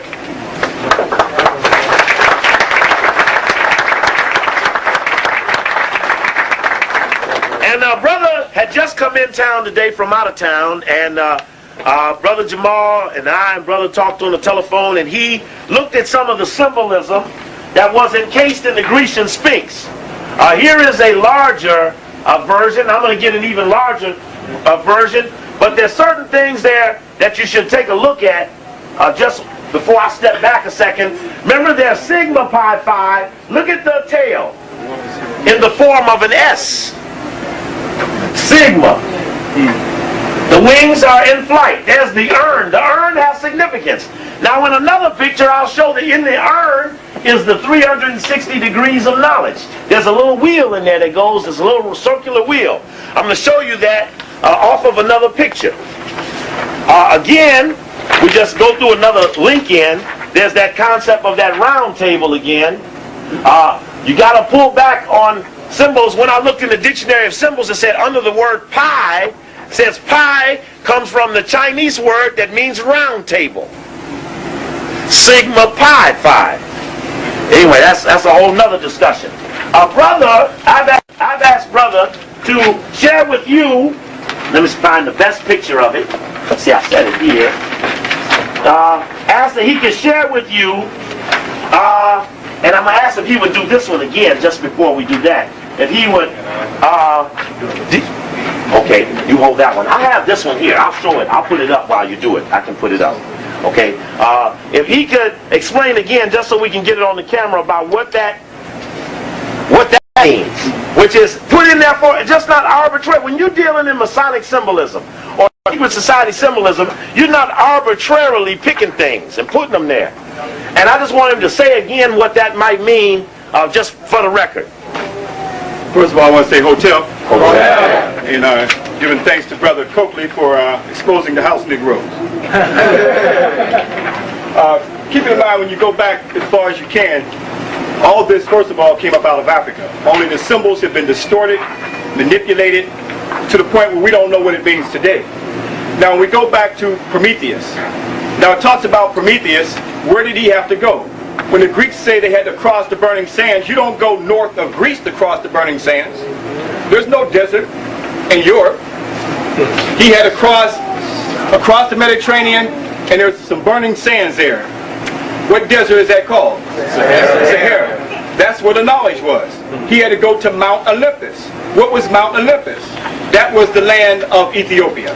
This is where the light of knowledge was.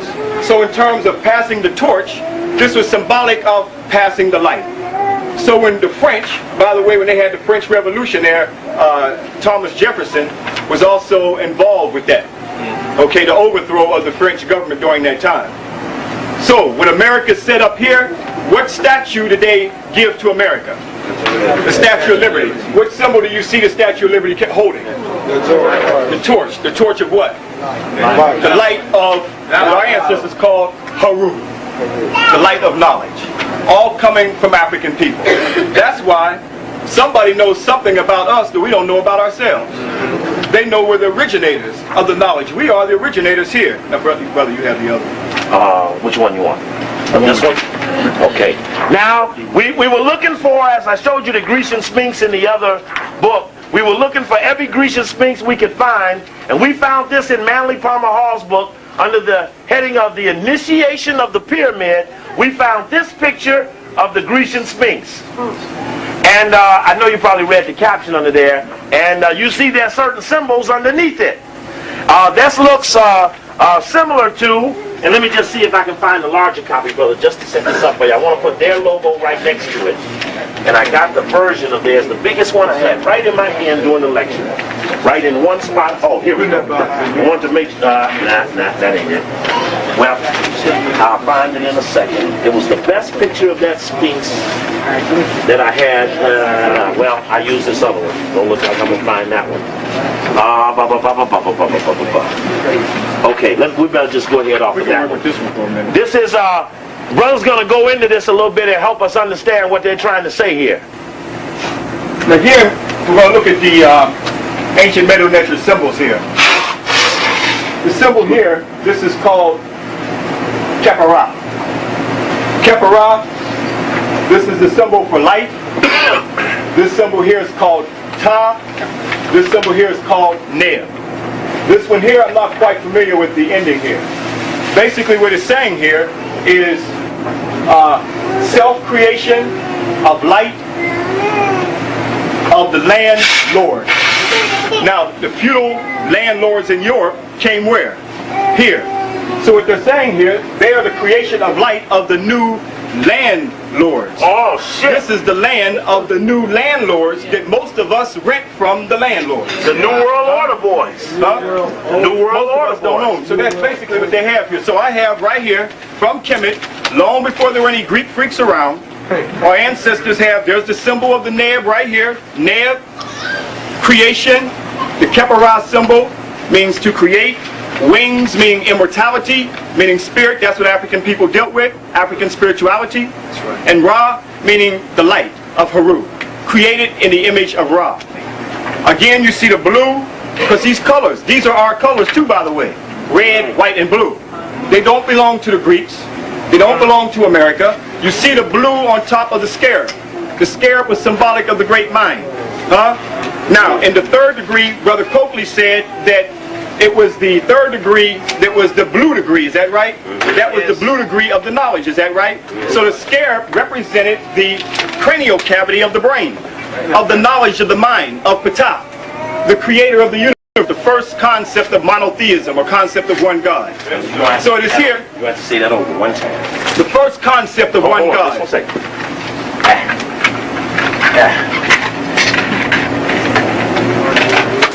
Gotcha. So we go through the whole scare? Just that little, yeah. Thank you, sir. Thank you, brother. Again, you see the Neb, just like you see here. Neb means what?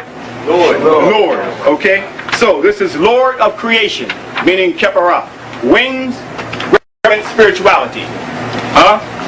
Ra, created in the image of Ra. Why did our ancestors say we were created in the image of Ra? Because we got melanin. Ra gives us color. So we're created in the image of Ra, the light of Haru. The top of the scarab looks just like the cranial cavity of the brain. This is where the knowledge is, right? That's right. This is where if we want to, our brain computer, we have to put out the knowledge that we take in, right? So it is here. The scarab was symbolic of the great mind that our ancestors called Ptah. Ptah was a one God concept, monotheism, and pre-dynastic Egypt. We're talking about pre-dynastic, we're talking about over 20, 30,000 years ago. So it is here, the great mind of the universe, showing that the colors, again, are African, belongs to our African ancestors. Meaning the blue. When Brother Coakley was talking about the Blue Lodge, was the third degree, was the degree of what? Knowledge. Is that right? Right. So where do you see the blue at on here? On top of the scarab, the cranial cavity of the brain. Again, the red, our ancestors always did libation. Blood represented libation. White represents transcending into another state. These colors were taken off of the African temple, still there today. Many brothers have been there to see this, to witness it for themselves, who are right here in this room. Brother Jamal and many others, seeing the red, white, and blue going back over 3,000 and 4,000 years ago. So it is here that when we break down the Greek freak stuff, you've got to go back into your African ancestral knowledge to see what it goes back to. Our ancestors didn't call it the Sphinx, we call it Hermakit, meaning what? Good over evil.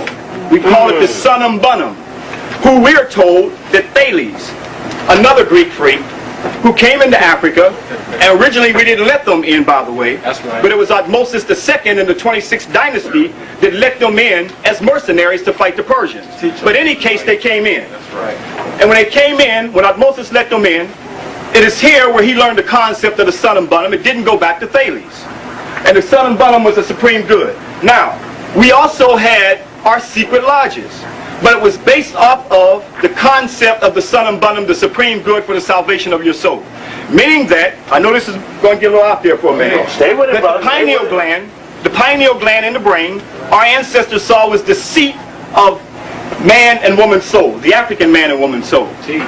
So, Rahamak is facing the east. When the sun rises up in the east, it hits him right in his forehead with a pineal gland, showing the suppressing of a beastly nature in man. So the Greek freaks, we didn't let them in because they were on a beastly level. I have pictures showing Greeks poking each other in the butt. You see, that's why this is not a new thing for them. Boule. Okay? It's not a new thing. That was Boule day. Riding the hump. Riding the hump. Riding the hump. Right. You can go get the demonology of the Bible, written in 1657. Before the King James Version of the Bible, they had demonology of the Bible, and they had this goat. That's right. And they rode this goat. And this was the Satan worship or bestiality that they were in. So when the Masons said that they ride in the hump, this is the initiation for the beast. The beast that they're coming out of. This is all there. It's all there. So they never had the concept of the Sunnum Bunum, the supreme good. So our ancestors taught this because we understood that if you went at the Netaroos, that they call nature today, that if you didn't go at a divine level, it would open up the negative forces of nature to you. So you had to come through initiation from your high nature, not from your low nature. So the Greek freaks who came from their low nature didn't understand none of this. So when they went at the forces of the Netaroo, like studying the concept of the atom, that they tell us Democritus brought the concept of the atom. No, he studied it from Kemet. That's why they were able to produce a hydrogen bomb. Because only a beast could produce a hydrogen bomb. That's right. Because he wanted nature at a negative, on the beastly level. Right. So the concept that we run around talking about, I'm this religion and I'm that religion, we didn't have no religion. That's right. We had African spirituality. Finding yourself one in the universe. Something that the beasts, you see right here, represented as themselves, haven't dealt with yet. So the concept of Harmakit showing the suppressing of the beastly nature in man to rise up the Sunnum Bunum. And by the way, my brother, let me mention that the Grecian maiden is on top of the Capitol building. Okay. They just took it down for cleaning too. Oh, is that right? Yes, okay, the Grecian maiden right now. Right. It's on top of the Capitol building in relationship with Brother Kope was saying. Wow, that's deep, that's deep, that's deep. And by the way, there's some brothers in Japan, and they also wanted me to let you know that they're over there. The brothers brought me all the way to Japan to lecture to them at, in Tokyo, Yokota, and Masawa. And these are brothers who are in the military. What? And got conscious while they were in the service. Got conscious while they were in the service. That's right. So they brought me over to lecture. And there were some in a place called Zama who unfortunately got caught with the beast. They married the cave woman. And outside of Zama, everything went smoothly. But the brothers and sisters over there were highly enlightened with the information. Only the brothers in Zama who realized that this was about African nation building, to bringing together us as an African people, and they realized that they had to give up the white wives. So they had a hard time with that, but I'll let them wrestle with that in their own dream state.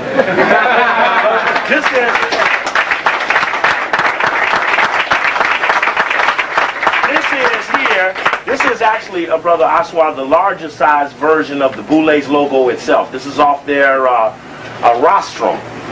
And as you can see, there's the urn, and there's something in the urn.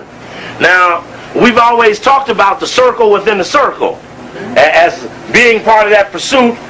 Someone else looks at this and says, that's the 360 degrees of knowledge inside the urn. Is there any significance to that urn and that right paw being up? I know that the symbol here, you can use this. right off the top of my mind, I'm saying right off the top of my mind. I don't mean to put you on the spot either, No problem, brother. I would say that this symbol represents the sun. That's how we represent the sun. It was a circle with a dot in the middle. Okay? That's how we represented the sun. The dot may have been the pineal gland. Also, go and look in the encyclopedia under the pineal gland, and it talks about the pineal gland. It develops your sexual behavior. Excretes the melanin, excretes from your pineal gland for your development of your sexual behavior. So if the pineal gland is activated by the sun, that our ancestors have Rahamakis, or Hamakit, that the Greeks call a sphinx facing the east, if these folks did not live in the sun belt, that means they have an underdevelopment of the pineal gland. That's right. So this explains the beastly nature that you see out here today with all these freaks running around. That's right. With an underdevelopment of the pineal gland. Now, right off the top of my mind, I would say that represents the sun. And the sun is definitely bringing 360 degrees of life on this planet. Yeah. All right. Thank you, brother.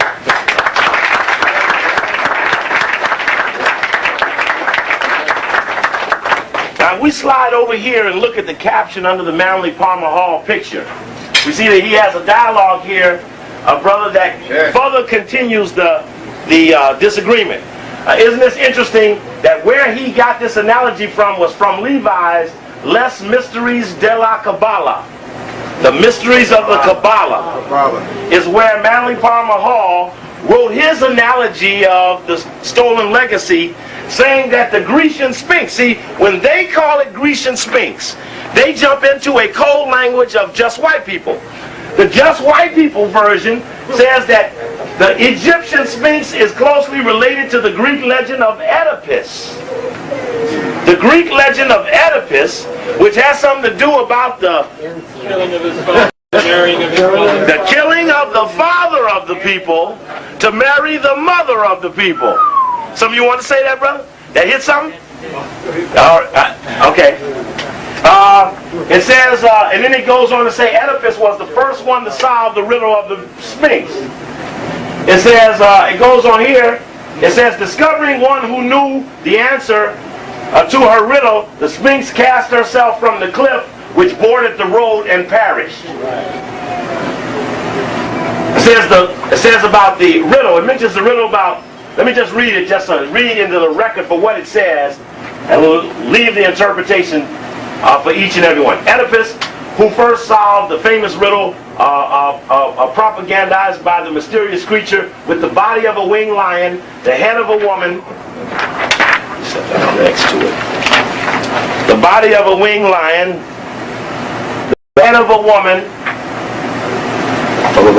and frequented the highway leading to Thebes. To each who passed her lyre, the Sphinx addressed the question, what animal is it that in the morning goes on 4 feet, at noon on 2 feet, and in the evening on 3 feet? Those who failed to answer her riddle, she destroyed. Those who failed to answer her riddle, she destroyed.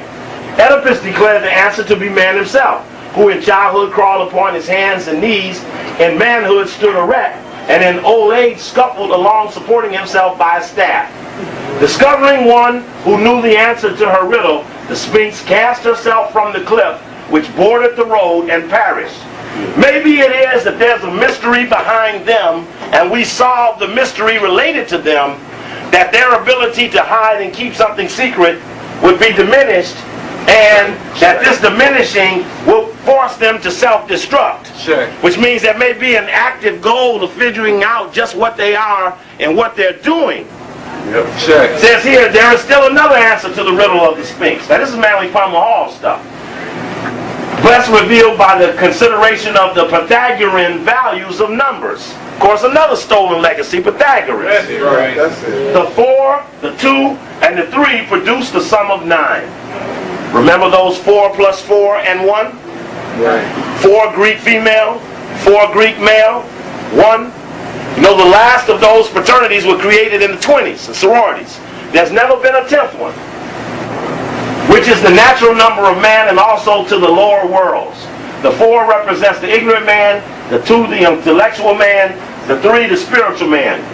Infant humanity walks on 4 legs, evolving humanity on 2 legs, and to the power of his own mind, the redeemed and illuminated Magnus adds the staff of wisdom. The Sphinx is therefore the mystery of nature, the embodiment of the secret doctrine, and all who cannot solve her riddle, and all who cannot solve her riddle, to pass the Sphinx is to attain personal immortality. Now that's into his description of the Greek version of the Sphinx, of which brother said there's no such thing. And that will one day lead us to find somewhere in their ritual. We believe that they'll give some honor and discussion to the use of this Grecian Sphinx to match out something or some parable that they're using internally. Now, are there any questions about the Boule? The Knights of Templars? Yeah, Satan with his hand up like that with the pentagram.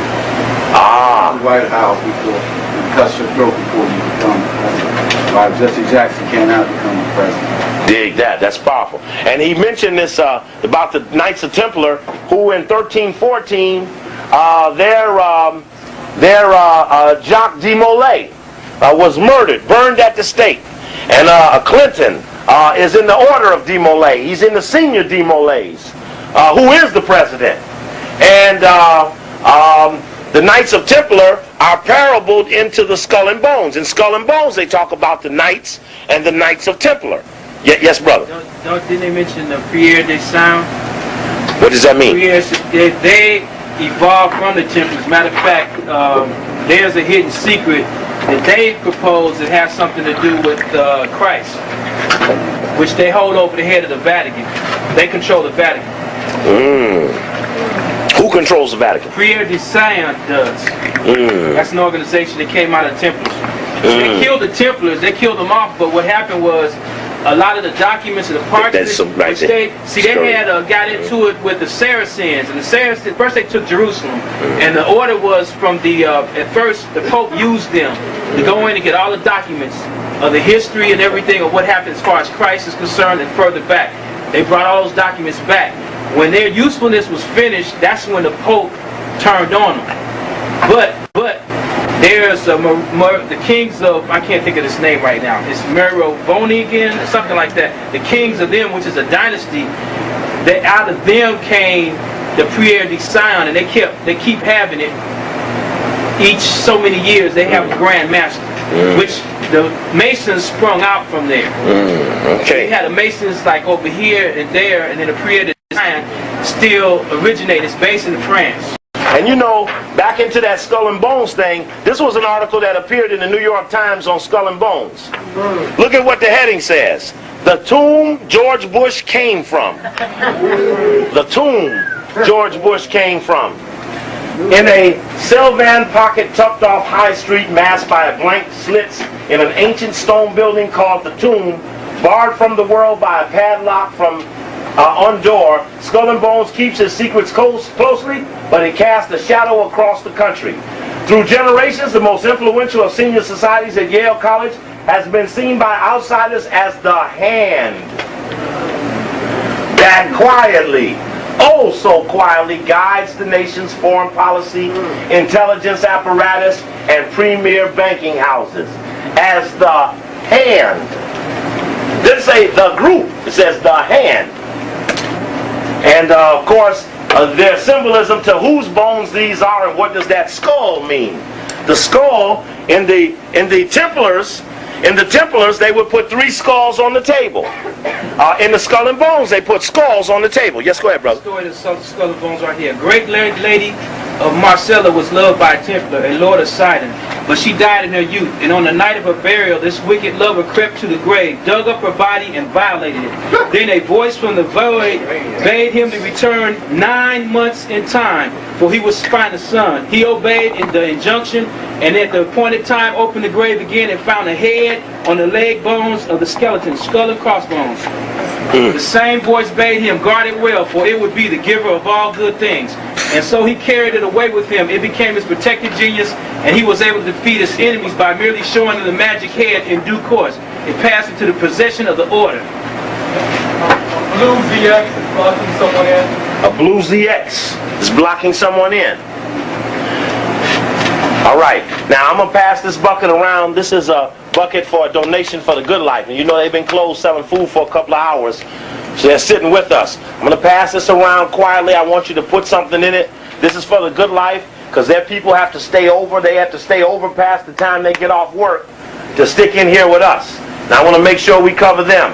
I would much prefer to even make another passing of the hat for myself. But I want to make sure we cover them, for they deserve to be taken care of. And I'm going to pass this around. You all make sure this gets to everybody. And make sure you put some in there for Boule.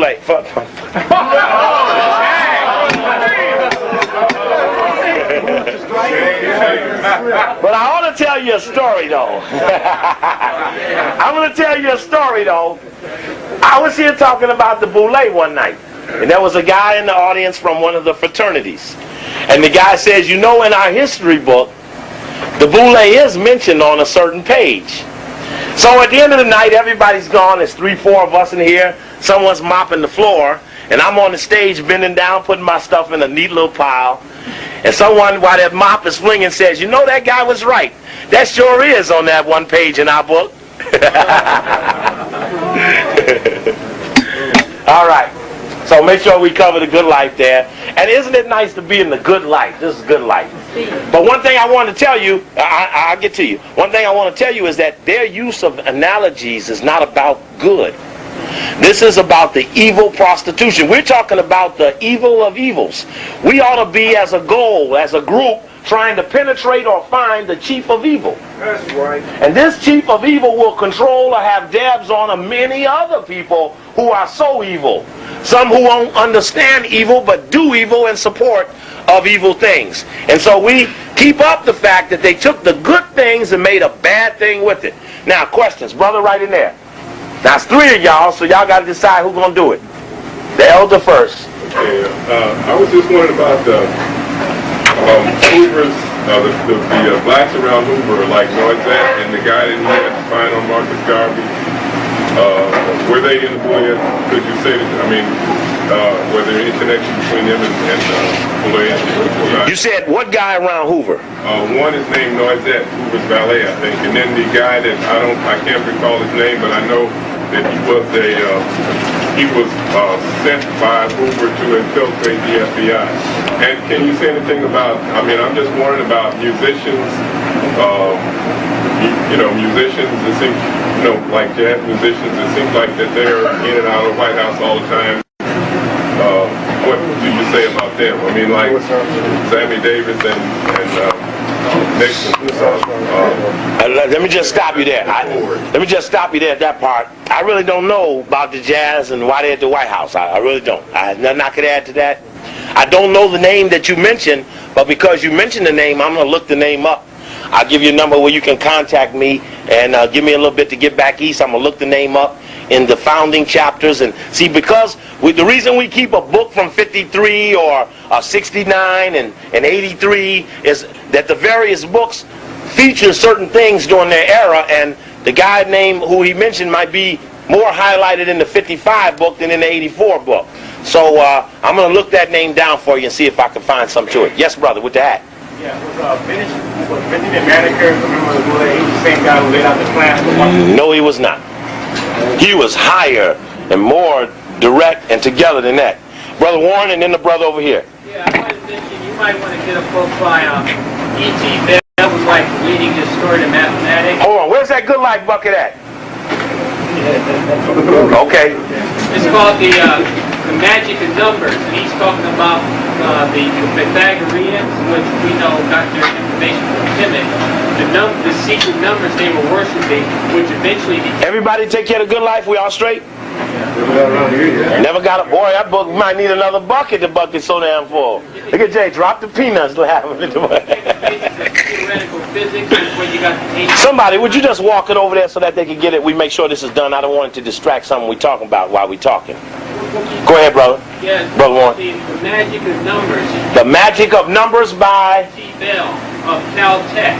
Okay. And he talked about how the secret numbers that the Pythagoreans were studying. As you know, Pythagoras, so-called Pythagoras theorem is the basis of all measurements and so forth. Their numbers are the basis of where you get the H-bomb and the hydrogen bomb. And the other thing is Brother Quasi mentioned Bailey, who supposedly, again, the first person who studied sine waves. If anybody knows anything about physics or mechanical engineering or optics, know that sine wave is the basis of all those sciences. And of course, we know where supposedly Thales got his knowledge from. So there's a lot of stuff in Kemet being used today against us. And therefore, we have to learn it if we ever going to defend ourselves. When they sit in that... Excuse me a second. Brother, I'm going to have to take your film. And the reason I'm going to have to take it is that the rule is there's no shooting of the audience. And as you can see, these brothers don't shoot the audience. Because unless someone says it's all right with them, I don't really like that. And so I'm going to take it and fix it up for you and give it back to you. Make sure that you get the right copy of everything. But I have to protect them. Not that anything could happen to them, but as you can see, they don't do it. And they know I've argued with them. These are my friends. And we've argued, and that's just a policy that we don't like to do. There's some fresh juices coming in back there for those who are thirsty and didn't quite get to it. Yes, brother. Yes, brother. Say his turn. Okay. Let me pass this across. Damn, this thing is heavy. Shit.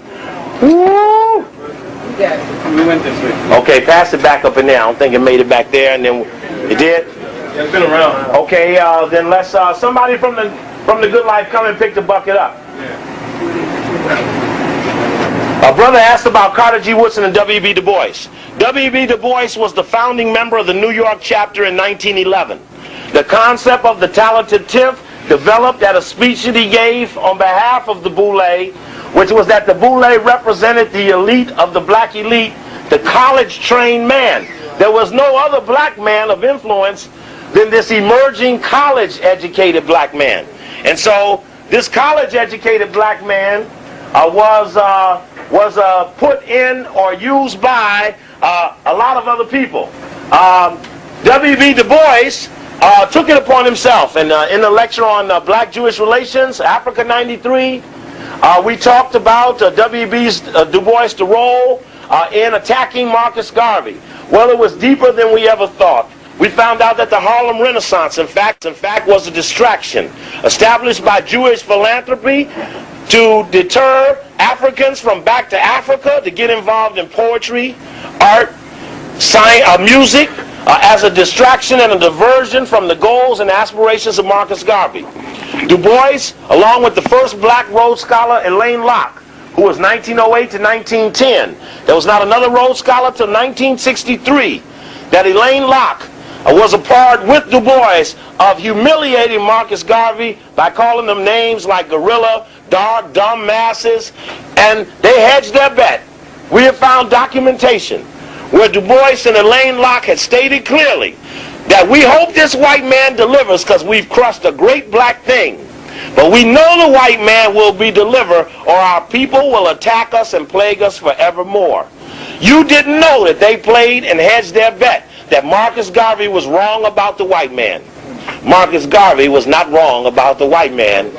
And by never telling you who they are, you can never hold them responsible for the bet they made when they put the money to win on the white man.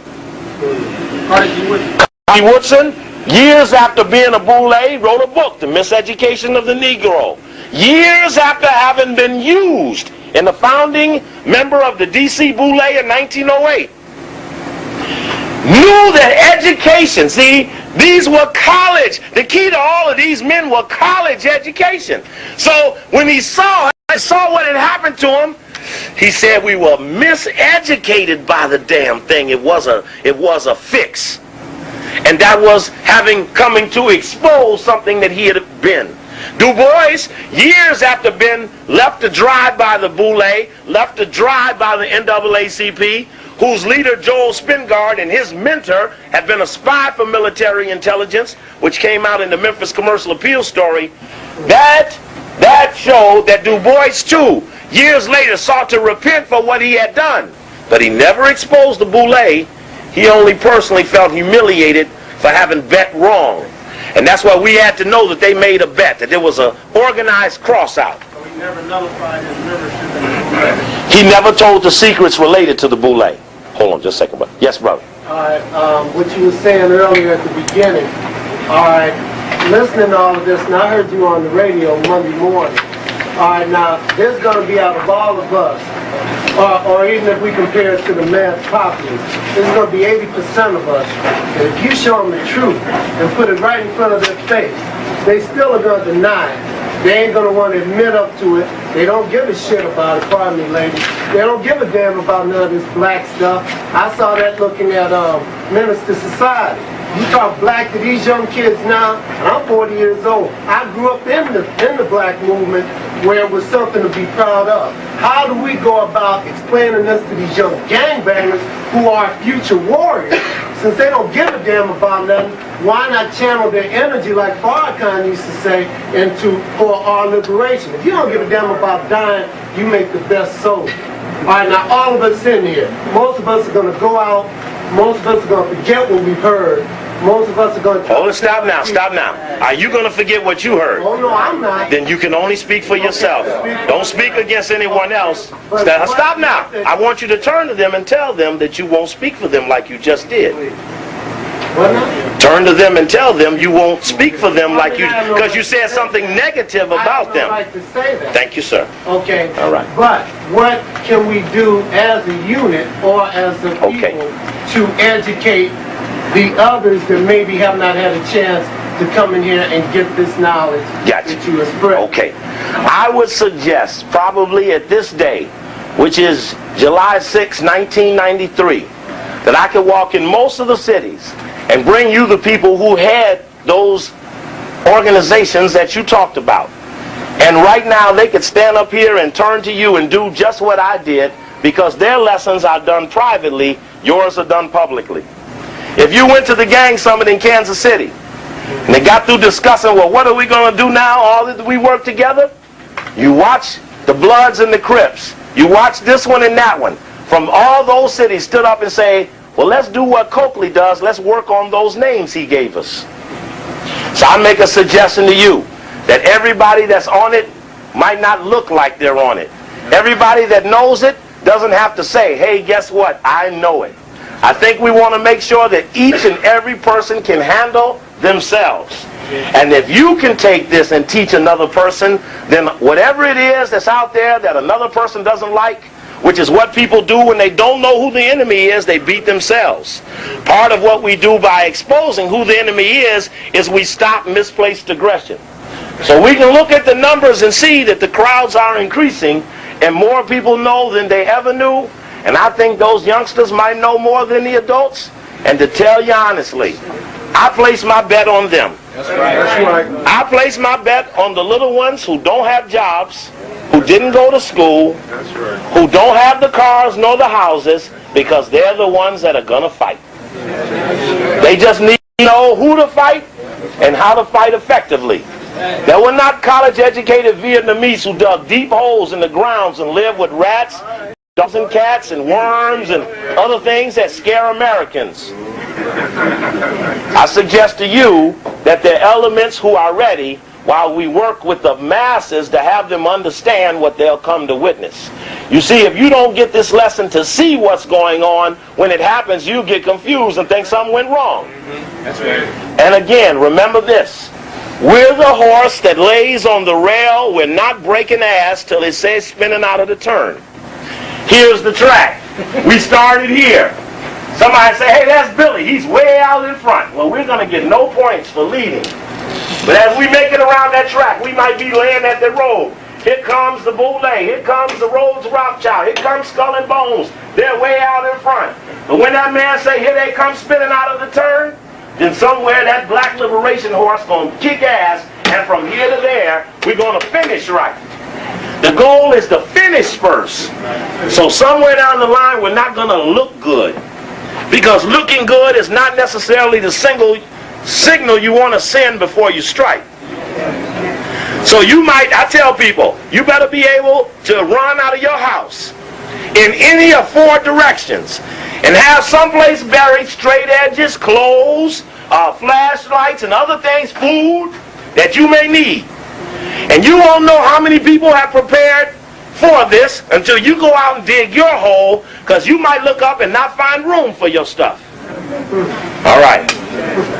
Yes, brother. Let me ask you a question. Do you think the Boule can be used in a way to manipulate the United States government, as in what they did in France in like about 1983? The Communist Party took over and they took the Rothschild Bank there and nationalized all of their personal holdings in France. This was just in the 80s. So that nationalization in France did not in any way inhibit the Rothschild finance. Right, yeah. In the context of that, if you have money and someone says, well, there's your money in the pot, and you change who supervises it, as long as they know where it go and where it's spent, who to give it to, you don't really care who tends to it.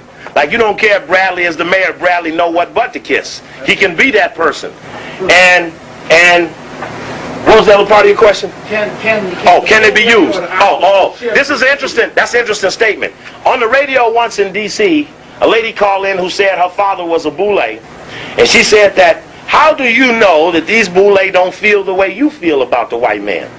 I said, well, the goal is that while we're passing in the night, I'm going to turn my light on and say, who go there? And they got to identify themselves, and the goal is that we're going to get the wizard late one night. And they have to decide whether they're with us, whether they're against us, or they just going to call in sick and take a walk. So they've got to identify their role while we're in the process of searching and destroying the beast. So that it's up to them to identify where, because they're already into a context of mixed signals.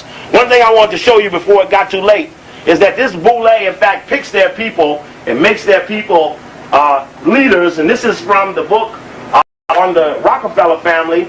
And this is in the index, in the footnote on page 424. It talked about how Whitney Young wouldn't come against the Rockefellers at the Charlottesville massacre. And this talks about how the Rockefellers do most of their Boule leaders. Junior had maintained, as Junior Rockefeller, had maintained the contact with black organizations begun with his involvement in Tuskegee, Hampton, Spelman, and other southern colleges at the turn of the century. For a time, he had token donations of some $500 a year to the NAACP.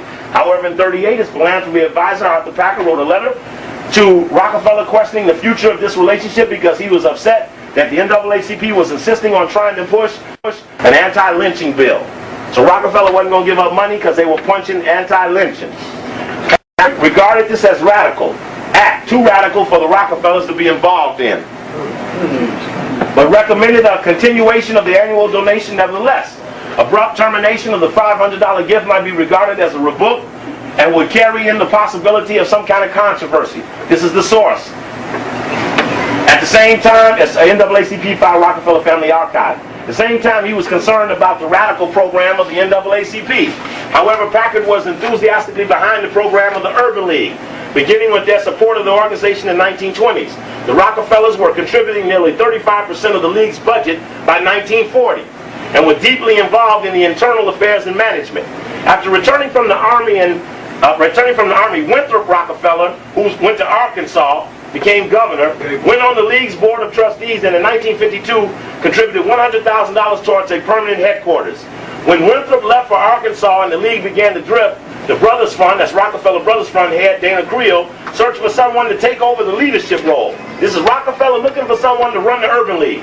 Creel wrote Winthrop, "I have had several talks with Lindsey Kimball about the Urban League situation and the possibility of going on the board to see what he could do from the inside. 1, to strengthen the board, sharpen the possibility, and redirect the program. 3, help in the selection of Granger Lester's aging white director of the league's successor." Urban League files, Rockefeller Family Archives. Kimball, who became chairman of the league's board, had heard Whitney Young speak in 57 Sociology Convention. Then a professor at Southern Negro College, Young had reached the top of his profession. He had reached the top of his profession. He had little or no hope of being hired by a northern school. He was receptive to Kimball's suggestion that he belonged in the action arena. Here's a white man said, "Look, nigga, you belong in the action arena." Kimball then arranged for both Young and his wife to receive a 2-year general education. That's Rockefeller. That became the Rockefeller Foundation. General Education Board Fellowship for postgraduate work at Harvard. Meanwhile, he persuaded Granger to step down, softened the blow by a grant for a 2-year traveling fellowship from the Rockefeller Foundation. With Granger out of the picture, Kimball installed Young as the Urban League's executive director. It says, in the next decade, Young, who had joined King, Wilkins, and Farmer as the movement's big four, would raise the league's budget from $325,000 to $6 million, making it the country's blue chip civil rights organization. And it goes on to tell you that Rockefeller gave most of that money. That's the creation of a Boule. It isn't just that they were trained in those Negro schools of which most presidents are Boule, but the fact that for doing that, they would be picked and put in places, and that picking and putting was the authority of the whites. One other thing I need to show you here is that in the past, the Boule has been mentioned in the black press. This is the main black paper, the Washington Afro-American, talking about Epsilon Boule, talking about a nice big dinner, naming the names, and they had filet mignon and all the trimmings, and it was at the J.W. Marriott Capitol Ballroom a week before Christmas. It's there. But it just shows that the black press knew of the organization. But their writing on the organization has been puff pieces like this. Continued success to all members of the area Boule, D.C., Maryland, and Virginia, and to others throughout the nation. That's the Washington, D.C. paper, the Afro-American. Here's the Amsterdam News, a very aggressive black newspaper in New York. Here's a Boule dinner there, with the Sigma Pi and thanking the families and listing the names. Again, my suggestion is that the black press has known and has never told. And the reason that they've never told is that many of those founding members of the various black presses our Boule families. And that's in a lot. Yes, brother. I didn't want to talk because I wanted to throw that in when we were talking about all that survival thing. But for the brothers that are real hardcore and want to be up on some things, you need to get a copy of the Army Field Manual mapping book. That's the name of it. Official Training Manual teaches you how to navigate the urban and lymphatic compass. Just like it ends on the camera. Lymphatic compass. One good book you'll need, and another good book you'll need is the Alchemist Cookbook. You get these at survival stores, teach you all the little neat tricks. These are the particular tools that all the mercenary groups throughout the world train with. The reason they use the Army Field Manual and Map and Contour book is that that's the thing. The U.S. Army's been at it a while, and that's the best book you can get on the subject. Also,